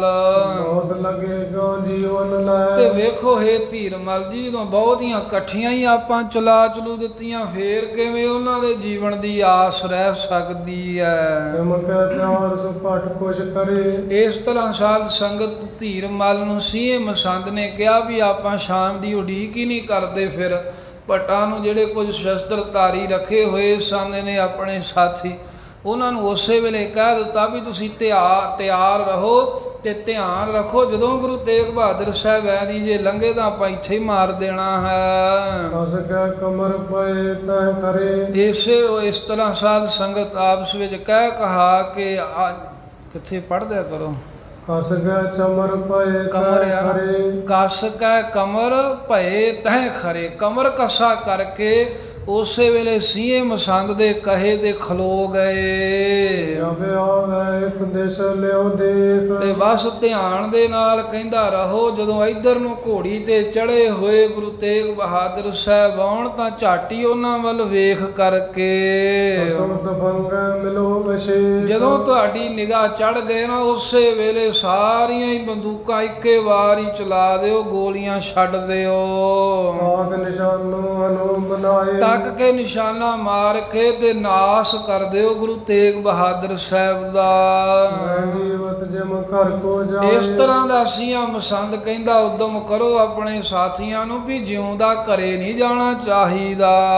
ਦੁਸ਼ਟ ਮਸੰਦ ਸੋ ਬਿਦ ਕਰ। ਇਸ ਤਰ੍ਹਾਂ ਦੁਸ਼ਟ ਭੈੜੀ ਮਤ ਵਾਲੇ ਸੀਏ ਮਸੰਦ ਨੇ ਇਸ ਤਰ੍ਹਾਂ ਧੀਰਮਲ ਦੇ ਨਾਲ ਤੇ ਆਪਣੇ ਸਾਥੀਆਂ ਨਾਲ ਚੰਗੀ ਗੱਲ ਪੱਕੀ ਕਰਕੇ ਧੀਰਮਲ ਕੇ ਟਿਗੋਏ ਬੈਸੇ। ਧੀਰਮਲ ਦੇ ਕੋਲ ਹੋ ਕੇ ਬੈਠ ਗਏ। ਕੁਝ ਬੰਦੇ ਬਾਹਰ ਲਾ ਤੇ ਵੀ ਤੁਸੀਂ ਧਿਆਨ ਰੱਖੋ ਵੀ ਇਸ ਵੇਲੇ ਗੁਰੂ ਤੇਗ ਬਹਾਦਰ ਸਾਹਿਬ ਬਾਹਰ ਗਏ ਨੇ, ਜਦੋਂ ਵਾਪਸ ਆਉਣ ਤਾਂ ਉਸੇ ਵੇਲੇ ਦੱਸਣਾ ਹੈ। ਕਹਿਤ ਪਇਓ ਮੈਂ ਸੁਣੀ ਦੁਪਹਿਰੇ। ਤੇ ਇਹ ਧੀਰਮਲ ਦੇ ਕੋਲ ਬਹਿ ਕੇ ਹੋਰ ਗੱਲਾਂ ਬਾਤਾਂ ਵੀ ਸੀਆਂ ਮਸੰਦ ਕਰਨ ਲੱਗ ਪਿਆ। ਕਹਿਣ ਲੱਗਾ ਧੀਰਮਲ ਜੀ, ਉਦਾਂ ਤਾਂ ਜਦੋਂ ਕਹਿਤ ਪਇਓ ਮੈਂ ਸੁਣੀ ਦੁਪਹਿਰੇ, ਵੀ ਜਿਹੜਾ ਦੁਪਹਿਰ ਦਾ ਸਮਾਂ ਸੀ ਨਾ, ਜਿਵੇਂ ਤੁਸੀਂ ਕਿਹਾ, ਜਸੂਸ ਨੇ ਆ ਕੇ ਉਦੋਂ ਵੀ ਮੈਨੂੰ ਇਹ ਗੱਲ ਦੱਸੀ ਸੀ ਨਿੰਦਰਾ ਬਸ ਪ੍ਰਿਅੰਕ ਪਰ ਠਹਿਰੇ। ਕਿ ਗੁਰੂ ਤੇਗ ਬਹਾਦਰ ਸਾਹਿਬ ਇਸ ਵੇਲੇ ਨਿੰਦਰਾ ਦੇ ਵਾਸ ਹੋ ਕੇ ਪਲੰਘੇ ਤੇ ਸੁੱਤੇ ਹੋਏ ਹਨ ਆਪਣੇ ਘਰ ਦੇ ਵਿੱਚ। ਗਇਓ ਨ ਮੈਂ ਤਬ ਕੀਨ ਵਿਚਾਰ। ਪਰ ਸੀਆ ਕਹਿਣ ਲੱਗਾ, ਇਹ ਧੀਰਮਲ ਜੀ ਮੈਨੂੰ ਪਤਾ ਤੇ ਉਦੋਂ ਲੱਗ ਗਿਆ, ਮੈਂ ਜਾ ਤਾਂ ਉਦੋਂ ਹੀ ਸਕਦਾ ਸਾਂ ਹਮਲਾ ਕਰਨ, ਡੇਰਾ ਲੁੱਟਣ, ਪਰ ਮੈਂ ਵਿਚਾਰ ਕਰਕੇ ਤੇ ਉਸ ਵੇਲੇ ਫਿਰ ਗਿਆ ਨਾ। ਪਰੈ ਰੋ ਰਿਆ ਦਿਵ ਸਮਝਾਰ। ਉਹ ਇਹ ਸੋਚਿਆ ਵੀ ਹਾਲਾਂ ਦਿਨ ਦਾ ਸਮਾਂ ਹੈ, ਤਿੱਖੜ ਦੁਪਹਿਰਾਂ ਲੱਗੀਆਂ ਨੇ, ਤੇ ਇਹ ਨਾ ਹੋਏ ਵੀ ਪਹਿਲਾਂ ਹੀ ਰੌਲਾ ਪੈ ਜਾਵੇ। ਹੋ ਜਾਣੈ ਜੋ ਕਿਆ ਹੋਏ ਜਾਏ। ਕੋ ਜਾਣੈ ਜੋ ਕਿਆ ਹੋਏ ਜਾਏ। ਕਹਿੰਦਾ ਕੌਣ ਜਾਣਦਾ ਸੀ ਵੀ ਜਿਵੇਂ ਆਪਾਂ ਤਿੱਖੜ ਦੁਪਹਿਰੇ ਚਲੇ ਜਾਈਏ, ਦਿਨ ਲੱਗੇ ਤੇ ਅੱਗੋਂ ਕੋ ਸੋਚ ਕੇ ਕੁਝ ਜਾਈਏ ਤੇ ਅੱਗੋਂ ਕੀ ਹੋਰ ਹੀ ਕੁਝ ਗੱਲ ਬਣ ਜਾਵੇ, ਆਪਣੇ ਉਲਟੀ ਚੱਲ ਜੇ ਚੱਕਰ। ਜਾਣਤੇ ਸਮੇਂ ਸੋ ਲੀਨ ਬਚਾਏ। ਇਸੇ ਕਰਕੇ ਮੈਂ ਉਹ ਸਮਾਂ ਵੇਖੋ ਵੀ ਜਿਹੜਾ ਸੀ ਨਾ, ਉਹ ਬਚਾ ਹੀ ਲਿਆ ਵੀ ਦੁਪਹਿਰ ਦੇ ਸਮੇਂ ਜਾਣਾ ਚੰਗਾ ਹੀ ਨਹੀਂ ਹੁੰਦਾ, ਐਵੇਂ ਰੌਲਾ ਪੈ ਜਾਊਗਾ। ਤਫੰਗ ਜੇ ਲਗਾ ਨਾ ਕੋਏ। ਇਹਾਂ ਤੇ ਫੰਗ ਜੇ ਲੱਗੇ ਨਾ ਕੋਏ। ਕਹਿੰਦੇ ਕੋਈ ਨਹੀਂ, ਹੁਣ ਆਪਾਂ ਉਡੀਕ ਕਰ ਰਹੇ ਹਾਂ, ਬਾਹਰੋਂ ਆਉਣਗੇ ਜਦੋਂ ਤਾਂ ਇੱਥੇ ਉਹਨਾਂ ਦੇ ਹਮਲਾ ਕਰਾਂਗੇ। ਪਰ ਫੇਰ ਵੀ ਧੀਰਮਲ ਨੂੰ ਸੀਆਂ ਮਸੰਦ ਕਹਿੰਦਾ ਮੰਨ ਲਓ ਵੀ ਜੇ ਇੱਥੇ ਵੀ ਆਪਾਂ ਵਾਰ ਕਰੀਏ ਤੇ ਜੇ ਗੁਰੂ ਤੇਗ ਬਹਾਦਰ ਸਾਹਿਬ ਤੇ ਸਾਡਾ ਵਾਰ ਨਾ ਲੱਗੇ, ਗੋਲੀ ਨਾ ਵੱਜੇ, ਪੁਨ ਪਹੁੰਚੈ ਘਰ ਮੈਂ ਜੈ ਹੋਏ। ਪੁਨ ਪਹੁੰਚੇ ਘਰ ਮੈਂ ਜਹ ਹੋਏ। ਫੇਰ ਕੀ ਆਪਾਂ ਘਰੇ ਪਹੁੰਚ ਜਾਾਂਗੇ, ਫਿਰ ਉਸ ਤੋਂ ਬਾਅਦ ਸ਼ਾਮਾਂ ਜੀਆਂ ਨੂੰ ਜਿੱਥੇ ਵੀ ਕਦੇ ਬੈਠੇ ਹੋਣਗੇ। ਮਗਰ ਮੰਤਰ ਬੈਠ ਮਿਲ ਰਹੇ। ਇਸ ਤਰ੍ਹਾਂ ਖੋਟੀ ਸਲਾਹ ਕਰਕੇ ਧੀਰਮਲ ਤੇ ਇਹਦੇ ਮਸੰਦ ਬੈਠੇ ਹਨ, ਬਾਹਰ ਬੰਦੇ ਖੜੇ ਕੀਤੇ ਨੇ ਵੀ ਮਹਾਰਾਜ ਨੂੰ ਆਉਂਦਿਆਂ ਵੇਖ ਕੇ ਗੋਲੀ ਚਲਾਉਣੀ ਆ। ਸਲਾਹ ਇਹ ਬਣ ਗਈ ਵੀ ਹਮਲਾ ਹੁਣੇ ਕਰੋ, ਜੇ ਕਿਤੇ ਬਚਾ ਰਹਿ ਵੀ ਗਿਆ ਉਹਨਾਂ ਦਾ ਘਰੇ ਜਾ ਕੇ ਫੇਰ ਪੈ ਜਾਵਾਂਗੇ। ਗੁਰੂ ਅਡੀਕੈ ਪੰਥੈ ਲਹੇ। ਸਾਧ ਸੰਗਤ ਜੀ ਵੇਖੋ, ਗੁਰੂ ਤੇਗ ਬਹਾਦਰ ਸਾਹਿਬ ਮਹਾਰਾਜ ਦੀ ਉਡੀਕ ਕਰ ਰਹੇ ਨੇ ਤੇ ਪੰਥ ਵੇਖ ਰਹੇ ਨੇ, ਰਾਹ ਵੇਖ ਰਹੇ ਹਨ। ਕਿੰਨੇ ਮਾੜੇ ਭਾਗ ਨੇ, ਰਾਹ ਤਾਂ ਸਿੱਖ ਵੀ ਵੇਖਦੇ ਨੇ ਗੁਰੂ ਦੇ ਦਰਸ਼ਨ ਕਰਨ ਵਾਸਤੇ, ਗੁਰੂ ਦੀਆਂ ਖੁਸ਼ੀਆਂ ਲੈਣ ਵਾਸਤੇ, ਤੇ ਕਿੱਡੇ ਧੀਰ ਮੱਲੀਆਂ ਦੇ ਨਾ ਮਸੰਦਾਂ ਦੇ ਮਾੜੇ ਭਾਗ, ਇਹ ਵੀ ਗੁਰੂ ਨੂੰ ਉਡੀਕ ਰਹੇ, ਰਾਹ ਵੇਖ ਰਹੇ ਨੇ, ਪਰ ਦਰਸ਼ਨ ਕਰਨ ਦੇ ਲਈ ਨਹੀਂ, ਸਤਿਗੁਰੂ ਮਹਾਰਾਜ ਦੇ ਸਰੀਰ ਦੀ ਹਾਨੀ ਕਰਨੀ ਚਾਹੁੰਦੇ ਹਨ। ਨੇ ਮੈਂ ਸ੍ਰੀ ਤੇਗ ਬਹਾਦਰ। ਇਹਨੇ ਨੂੰ ਕਹਿੰਦੇ ਵੀ ਉਧਰੋਂ ਗੱਲਾਂ ਬਾਤਾਂ ਇਹ ਕਰਕੇ ਹਟੇ ਹੀ ਸਨ ਵੀ ਧੰਨ ਸ੍ਰੀ ਗੁਰੂ ਤੇਗ ਬਹਾਦਰ ਸਾਹਿਬ ਮਹਾਰਾਜ ਬੜਵਾ ਪਰ ਉੱਡੇ ਸਿਰ ਚਾਦਰ। ਘੋੜੀ ਦੇ ਉੱਤੇ ਸਵਾਰ ਹੋਏ ਨੇ, ਆਪਣੀ ਸਿਰ ਦੇ ਉੱਤੇ ਦਸਤਾਰ ਦੇ ਉੱਤੇ ਮਹਾਰਾਜ ਨੇ ਚਾਦਰਾ ਪਾਇਆ ਹੋਇਆ ਹੈ। ਸਹਿਜ ਸੁਭਾਏ ਗਿਆਵਨ ਕਰੇ। ਸਹਿਜ ਸੁਭਾਵਕ ਹੀ ਗੁਰੂ ਤੇਗ ਬਹਾਦਰ ਸਾਹਿਬ ਜੀ ਆ ਰਹੇ ਹਨ ਆਪਣੇ ਘਰ ਨੂੰ, ਇਧਰ ਭੋਰਾ ਸਾਹਿਬ ਵੱਲ ਨੂੰ। ਆਤਮ ਕੈ ਬਾਗਾਨ ਉਲ ਰਹੀ। ਇੱਕ ਹੱਥ ਦੇ ਵਿੱਚ ਸਤਿਗੁਰੂ ਸਾਹਿਬ ਜੀ ਨੇ ਘੋੜੀ ਦੀਆਂ ਵਾਗਾਂ ਫੜੀਆਂ, ਕਾਜਾ ਫੜਿਆ ਹੋਇਆ ਹੈ ਉੱਚਾ ਕਰਕੇ, ਤੁਰਗਨ ਹੋਤ ਸੰਭਾਵਤ। ਕਿਉਂਕਿ ਘੋੜੀ ਜਿਹੜੀ ਆ ਉਹ ਤੇਜ਼ ਹੋਣ ਨੂੰ ਫਿਰਦੀ ਆ, ਤੇਜ਼ ਤੁਰਦੀ ਆ। ਸਤਿਗੁਰੂ ਵਾਗ ਖਿੱਚ ਕੇ ਤਾਂ ਉਹਨੂੰ ਖਿਲਾਰਦੇ ਨੇ, ਸਹਿਜੇ ਸਹਿਜੇ ਤੋਰਦੇ ਹਨ ਗੁਰੂ ਤੇਗ ਬਹਾਦਰ ਸਾਹਿਬ। ਧੀਰਜ ਪੰਥ ਚਲਾਵੇ। ਫਿਰ ਉਹਦੇ ਕਰੀ ਧੌਣ ਤੇ ਹੱਥ ਫੇਰਦੇ ਨੇ, ਧੀਰਜ ਦੇ ਕਰਕੇ ਮਹਾਰਾਜ ਰਸਤੇ ਤੇ ਚਲਾ ਰਹੇ ਹਨ। ਹੁਕਮ ਇੱਕ ਕਰ ਬਿਖੈ ਰੁਮਾਲ। ਤੇ ਦੂਸਰੇ ਹੱਥ ਦੇ ਵਿੱਚ ਮਹਾਰਾਜ ਨੇ ਇੱਕ ਬੜਾ ਸੂਖਮ ਜਿਹਾ ਰੁਮਾਲ ਪਕੜਿਆ ਹੋਇਆ ਹੈ। ਮੰਦ ਮੰਦ ਗਮਨਤ ਸੁਖ ਚਾਲ। ਐਵੇਂ ਸਹਿਜੇ ਸਹਿਜੇ ਸੁਖ ਦੀ ਚਾਲ ਦੇ ਨਾਲ ਗੁਰੂ ਤੇਗ ਬਹਾਦਰ ਸਾਹਿਬ ਜੀ ਘੋੜੀ ਨੂੰ ਚਲਾ ਰਹੇ ਹਨ। ਜਬੈ ਗ੍ਰਾਮ ਪ੍ਰਵੇਸ਼ੇ ਗੁਰ ਆਏ। ਜਿਸ ਵੇਲੇ ਧੰਨ ਗੁਰੂ ਤੇਗ ਬਹਾਦਰ ਸਾਹਿਬ ਬਾਬਾ ਬਕਾਲਾ ਸਾਹਿਬ ਨਗਰ ਦੇ ਵਿੱਚ ਆਣ ਪ੍ਰਵੇਸ਼ ਕੀਤਾ, ਰੀਤ ਭੰਗੈ ਸ਼ਬਦ ਉਠਾਏ। ਉਸੇ ਵੇਲੇ ਇੱਕਦਮ ਹੀ ਗੋਲੀਆਂ ਚੱਲੀਆਂ ਤੇ ਬਹੁਤ ਸ਼ਬਦ, ਬਹੁਤ ਆਵਾਜ਼ਾਂ ਹੋਇਆ। ਗੁਰੂ ਤੇਗ ਬਹਾਦਰ ਸਾਹਿਬ ਅੰਦਰ ਆਈ ਆ ਨਗਰ ਦੇ, ਇਹਨਾਂ ਨੂੰ ਵੇਖ ਕੇ ਇੱਕਦਮ ਗੋਲੀਆਂ ਚਲਾ ਕੇ ਹਮਲਾ ਕਰ ਦਿੱਤਾ ਧੀਰ ਮੱਲੀਆਂ ਨੇ। ਤੁਮਕ ਤੜਾਕ ਅਚਾਨਕ ਸੁਣ ਕੇ। ਇਹ ਕਹਿੰਦੇ ਵੀ ਘੋੜੀ ਜੋ ਸਹਿਜੇ ਸਹਿਜੇ ਮਸਤ ਚਾਲੇ ਆ ਰਹੀ ਸੀ, ਜਦੋਂ ਇੱਕਦਮ ਹੀ ਬੰਦੂਕ ਚੱਲਣ ਦਾ, ਗੋਲੀ ਚੱਲਣ ਦਾ ਖੜਕਾ ਜਿਹਾ ਸੁਣਿਆ ਉਸਨੇ। ਤਰੰਗਨ ਭੀਡਰ ਗੁਣ ਕੇ। ਗੋਲੀ ਦੇ ਖੜਕੇ ਦੇ ਨਾਲ ਘੋੜੀ ਤੇਜ਼ ਹੋ ਗਈ ਤੇ ਗੋਲੀ ਦੇ ਖੜਾਕ ਦੇ ਨਾਲ ਘੋੜੀ ਡਰ ਗਈ ਤੇ ਡਰ ਕੇ ਇੱਕਦਮ ਹੀ ਇਹਨੇ ਸਪੀਡ ਫੜੀ ਤੇ ਅੱਗੇ ਨੂੰ ਤੇਜ਼ ਦੌੜਨ ਲੱਗ ਪਈ। ਸ੍ਰੀ ਸਤਿਗੁਰ ਬਾਗ ਉਠਾਈ। ਉਸ ਵੇਲੇ ਗੁਰੂ ਤੇਗ ਬਹਾਦਰ ਸਾਹਿਬ ਮਹਾਰਾਜ ਨੇ ਵੀ ਵਾਗਾਂ ਉਤਾਂਹ ਕਰਕੇ ਤਿਸ ਦਿਸ਼ ਗਿਰਾ ਲਾਈ। ਬਾਦਸ਼ਾਹ ਜੀ ਨਾਲੇ ਤਾਂ ਘੋੜੀ ਤੇ ਸਵਾਰ ਹੋਏ ਅੱਗੇ ਨੂੰ ਜਾ ਰਹੇ ਨੇ, ਨਾਲੇ ਜਿੱਧਰੋਂ ਗੋਲੀਆਂ ਚੱਲੀਆਂ ਨੇ ਉਸ ਪਾਸੇ ਨੂੰ ਮੁੱਖ ਕਰਕੇ ਉੱਚੀ ਦੇਣੀ ਗੁਰੂ ਤੇਗ ਬਹਾਦਰ ਸਾਹਿਬ ਕਹਿਣ ਲੱਗੇ। ਭਲੇ ਧੀਰ ਮਲ ਭਲੇ ਜੀ। ਬਾਦਸ਼ਾਹ ਕਹਿਣ ਲੱਗੇ, ਹੇ ਧੀਰ ਮਲ ਜੀ, ਬਹੁਤ ਹੀ ਭਲੇ ਹੋ ਤੁਸੀਂ, ਬਹੁਤ ਹੀ ਭਲੇ ਹੋ ਤੁਸੀਂ ਜੀ। ਭਲੇ ਧੀਰ ਮਲ ਧੀਰ। ਫਿਰ ਮਹਾਰਾਜ ਕਹਿਣ ਲੱਗੇ, ਹੇ ਧੀਰਜ ਧਾਰੀ ਧੀਰ ਮਲ, ਤੂੰ ਬਹੁਤ ਹੀ ਭਲਾ ਹੈ, ਬਹੁਤ ਹੀ ਚੰਗਾ ਹੈ। ਬਹੁਤ ਬਾਰ ਬੋਲੇ ਬਦਨ। ਇਸ ਤਰ੍ਹਾਂ ਕਹਿੰਦੇ ਜਦੋਂ ਗੋਲੀ ਚਲਵਾਈ ਧੀਰ ਮਲ ਨੇ ਗੁਰੂ ਤੇਗ ਬਹਾਦਰ ਸਾਹਿਬ ਤੇ, ਉਹਦਾ ਘੋੜੀ ਡਰ ਕੇ ਅੱਗੇ ਨੂੰ ਨੱਸ ਗਈ, ਵਾਰ ਉਹਨਾਂ ਦਾ ਖਾਲੀ ਚਲਾ ਗਿਆ। ਪਰ ਮਹਾਰਾਜ ਜਾਂਦਿਆਂ ਜਾਂਦਿਆਂ ਫੇਰ ਕਹਿਣ ਲੱਗੇ, ਹੇ ਧੀਰ ਮਲ, ਤੂੰ ਭਲਾ ਹੈ ਬਹੁਤ ਹੀ ਜ਼ਿਆਦਾ, ਪ੍ਰਭ ਗੁਣੀ ਗਹੀਰ। ਜੋ ਸਭ ਗੁਣਾਂ ਦੇ ਗਹੀਰ ਖਜ਼ਾਨੇ ਸਮੁੰਦਰ ਹਨ। ਧੰਨ ਗੁਰੂ ਤੇਗ ਬਹਾਦਰ ਸਾਹਿਬ ਮਹਾਰਾਜ ਕਹਿੰਦੇ ਬਹੁਤੀ ਵਾਰ ਸਤਿਗੁਰਾਂ ਨੇ ਭਲੇ ਧੀਰ ਮਲ, ਭਲੇ ਧੀਰ ਮਾਲੀ ਮੁਖੋਂ ਕਿਹਾ। ਚੌਪਈ ਮੰਦ ਦੁਰਾਏ ਤਰੰਗਨ ਚਲੇ। ਐਵੇਂ ਥੋੜਾ ਜਿਹਾ ਘੋੜੀ ਨੂੰ ਦੜਾ ਕਰਕੇ ਸਤਿਗੁਰੂ ਸਾਹਿਬ ਜੀ ਅੱਗੇ ਨੂੰ ਚਲੇ ਗਏ। ਬੋਲਦ ਭਲੇ ਧੀਰ ਮਲ ਭਲੇ। ਤੇ ਜਿਹੜਾ ਧੀਰ ਮਲ ਨੇ ਕੁਕਰਮ ਕੀਤਾ ਸੀ, ਸਤਿਗੁਰੂ ਸਾਹਿਬ ਜੀ ਉਹ ਤੋਂ ਵੇਖੋ ਮਾੜਾ ਨਹੀਂ ਬੋਲੇ, ਅੱਗੋਂ ਗੋਲੀ ਤੀਕਰ ਚਲਾ ਦਿੱਤੀ। ਸਾਹਿਬ ਬੋਲੀ ਜਾ ਰਹੇ ਨੇ, ਭਲੇ ਧੀਰ ਮਲ, ਭਲੇ ਧੀਰ ਮਲ। ਇਹੀ ਗੁਰੂ ਤੇਗ ਬਹਾਦਰ ਸਾਹਿਬ ਬਚਨ ਕਰ ਰਹੇ ਹਨ। ਆਪਣੇ ਸਦਨ ਪ੍ਰਵੇਸ਼ ਜਾਏ। ਏਦਾਂ ਮਹਾਰਾਜ ਮੁਖੋਂ ਕਹਿੰਦਿਆਂ ਹੋਇਆ ਹੀ ਆਪਣੇ ਘਰ ਵਿੱਚ ਭੋਰਾ ਸਾਹਿਬ ਵਾਲੇ ਸਥਾਨ ਤੇ ਇੱਥੇ ਆ ਕੇ ਪ੍ਰਵੇਸ਼ ਹੋ ਗਏ। ਉਤਰ ਸੇਜ ਪਰ ਰਹੇ ਸੁਆਏ। ਘੋੜੀ ਤੋਂ ਉਤਰ ਕੇ ਅੰਦਰ ਗਏ ਹਨ, ਜਿੱਥੇ ਮਹਾਰਾਜ ਦੀ ਸੇਜਾ ਹੈ, ਪਲੰਘਾ ਡਠਾ, ਉੱਥੇ ਮਹਾਰਾਜ ਜਾ ਕੇ ਬੈਠ ਕੇ ਸੋਭਨੀਕ ਹੋ ਗਏ। ਦੁਹਰਾ ਚਿਤ ਮੈਂ ਚਿਤੈ ਕੋ ਕਰਮ ਕੋ। ਸਤਿਗੁਰੂ ਸਾਹਿਬ ਜੀ ਜਦੋਂ ਘੋੜੀ ਤੋਂ ਉਤਰ ਕੇ ਆਸਣ ਤੇ ਬਿਰਾਜਮਾਨ ਨੇ ਤਾਂ ਬੈਠ ਕਰਕੇ ਨੌਵੇਂ ਪਾਤਸ਼ਾਹ ਜੋ ਧੀਰਮਲ ਨੇ ਕੁਕਰਮ ਕੀਤਾ ਉਹਦੇ ਬਾਰੇ ਸੋਚ ਰਹੇ ਹਨ, ਵਿਚਾਰ ਕਰਦੇ ਪਏ ਨੇ। ਜਥਾ ਧੀਰਮਲ ਕੀ। ਜਿਵੇਂ ਧੀਰਮਲ ਨੇ ਰਾਹ ਆਉਂਦਿਆਂ ਹਮਲਾ ਕਰਵਾਇਆ, ਜਿਵੇਂ ਸਤਿਗੁਰਾਂ ਦੇ ਗੋਲੀ ਦਾ ਵਾਰ ਕੀਤਾ।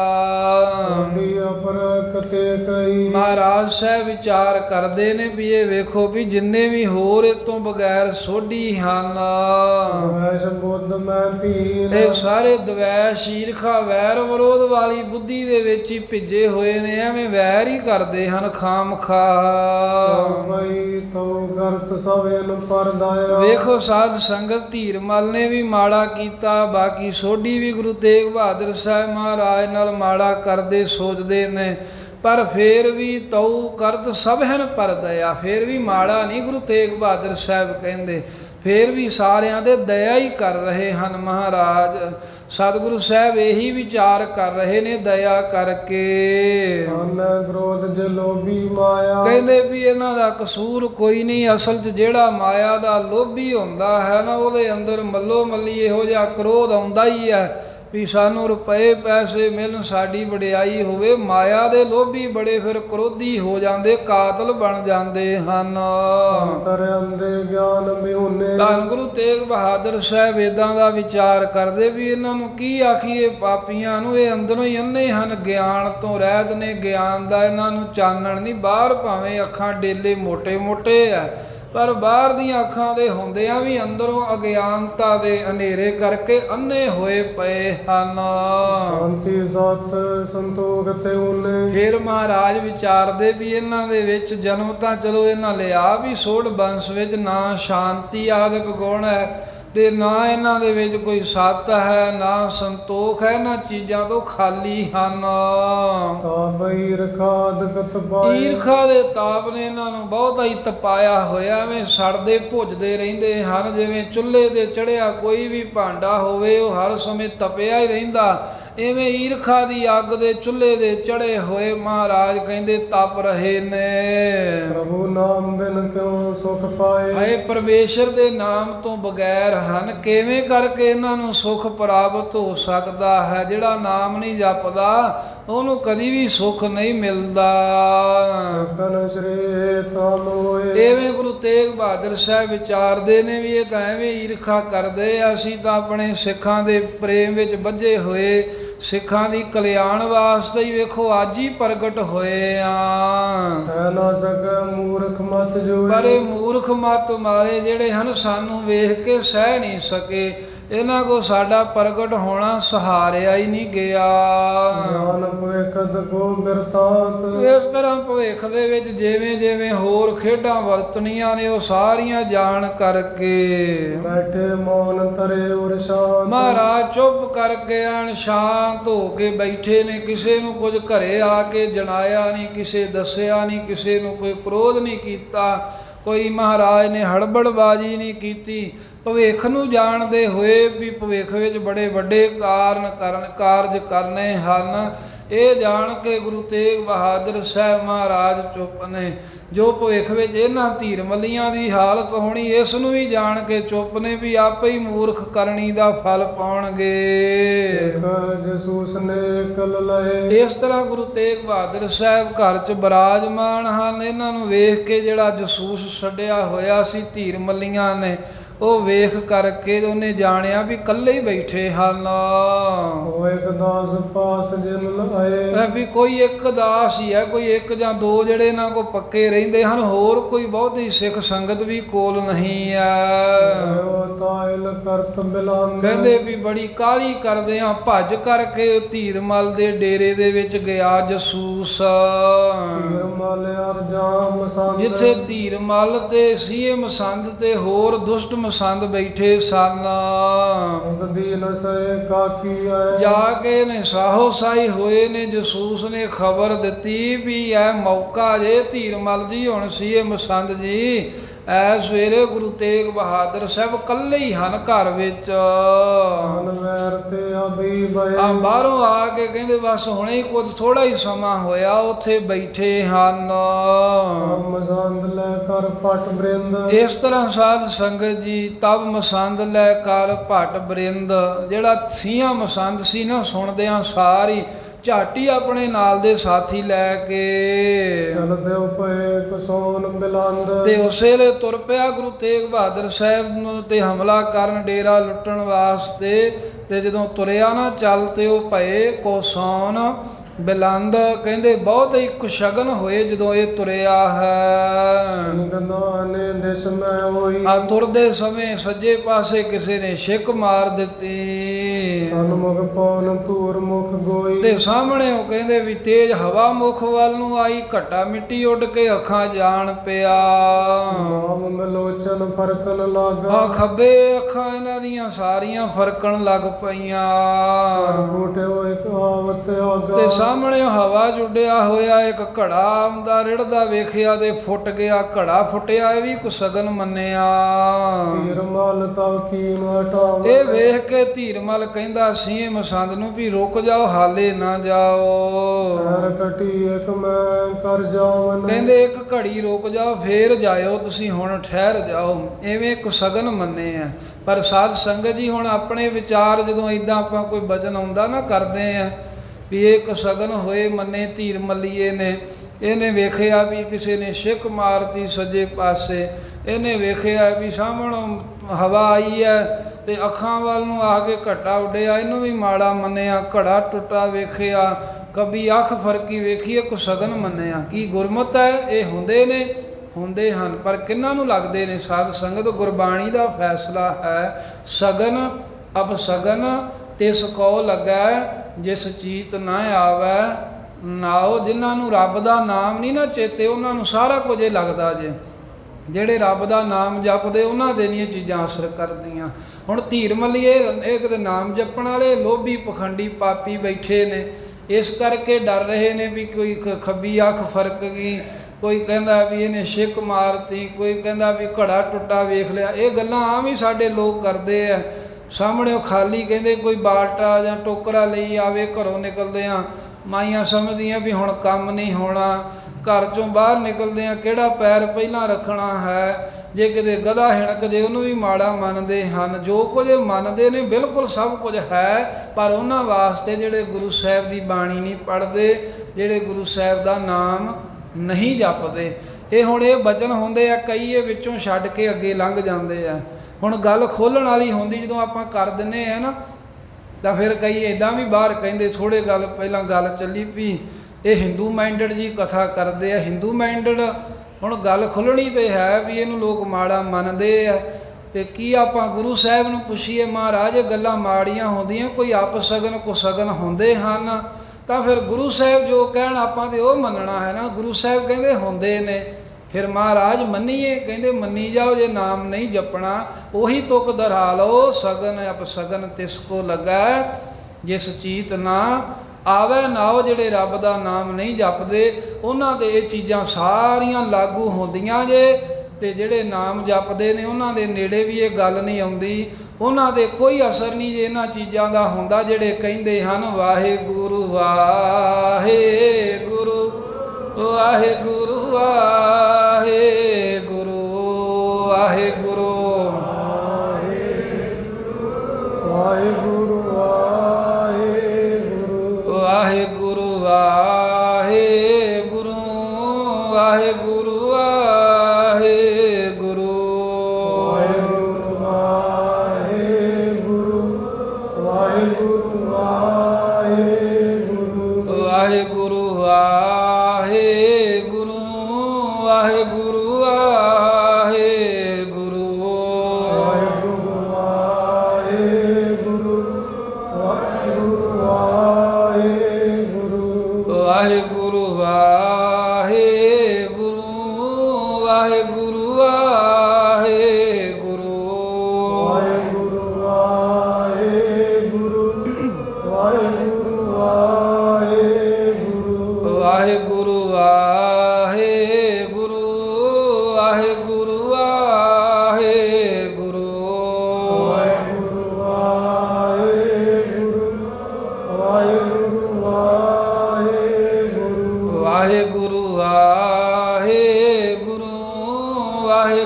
ਵਾਹਿਗੁਰੂ ਵਾਹਿਗੁਰੂ ਵਾਹਿਗੁਰੂ ਵਾਹਿਗੁਰੂ ਵਾਹਿਗੁਰੂ। ਸੋ ਇਸ ਤਰ੍ਹਾਂ ਨਾਮ ਜਪਣ ਦੇ ਨਾਲ ਨਹੀਂ ਕਿਸੇ ਚੀਜ਼ ਦਾ ਅਸਰ ਹੁੰਦਾ। ਫਿਰ ਭਾਵੇਂ ਸੈਂਕੜੇ ਬਿੱਲੀਆਂ ਲੰਘੀ ਜਾਣ ਫਿਰ ਨਹੀਂ ਕੋਈ ਫਰਕ ਪੈਂਦਾ।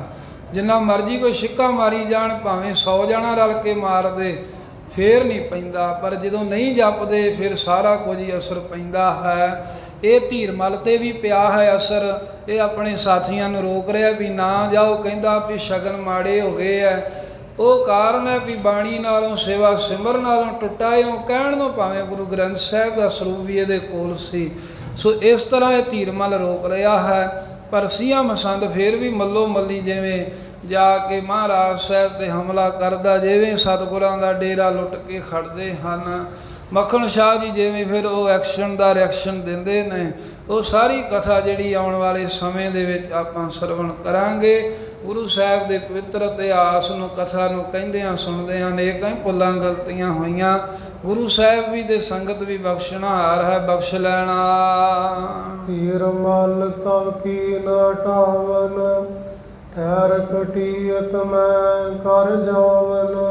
ਵਾਹਿਗੁਰੂ ਜੀ ਕਾ ਖਾਲਸਾ, ਵਾਹਿਗੁਰੂ ਜੀ ਕੀ ਫਤਿਹ। ਹੇ ਗੋਬਿੰਦ, ਹੇ ਗੋਪਾਲ, ਹੇ ਦਇਆਲ ਲਾਲ, ਪ੍ਰਾਨਨਾਥ ਅਨਾਥ ਸਖੇ, ਦੀਨ ਦਰਦ ਨਿਵਾਰ। ਹੇ ਸਮਰੱਥ ਅਗਮ ਪੂਰਨ, ਮੋਹਿ ਮਾਇਆ ਅੰਧਕੂਪ ਮਹਾ ਭਿਆਨ। ਨਾਨਕ ਪਾਰ ਉਤਾਰ ਆਏ, ਪ੍ਰਭ ਸਰਣਾਗਤੀ ਕਿਰਪਾ ਨਿਧ ਦਇਆਲ। ਏਕ ਅੱਖਰ ਹਰ ਮਨ ਬਸਤ, ਨਾਨਕ ਹੋਤ ਨਿਹਾਲ। ਕਥਾ ਨਿਤਾ ਪ੍ਰਤ ਹੋਤ ਹੈ, ਸੁਨ ਹੈ ਸਿੰਘ ਸੁਜਾਨ। ਨਾਨਕ ਗੁਰੂ ਗੋਬਿੰਦ ਸਿੰਘ ਜੀ ਸਦਾ ਕਰੇ ਕਲਿਆਣ। ਵਾਹਿਗੁਰੂ ਨਾਮ ਜਹਾਜ ਹੈ, ਚੜੇ ਸੋ ਤਰੇ ਪਾਰ। ਜੋ ਸ਼ਰਧਾ ਕਰ ਸੇਵੰਦ, ਵਾਹਿਗੁਰੂ ਪਾਰ ਉਤਾਰਨ। ਵਾਹਿਗੁਰੂ ਨਾਮ ਜਹਾਜ ਹੈ, ਚੜੇ ਸੋ ਤਰੇ ਪਾਰ। ਜੋ ਸ਼ਰਧਾ ਕਰ ਸੇਵੰਦ, ਵਾਹਿਗੁਰੂ ਪਾਰ ਉਤਾਰਨ ਹਾਰ। ਵਾਹਿਗੁਰੂ ਜੀ ਕਾ ਖਾਲਸਾ, ਵਾਹਿਗੁਰੂ ਜੀ ਕੀ ਫਤਿਹ।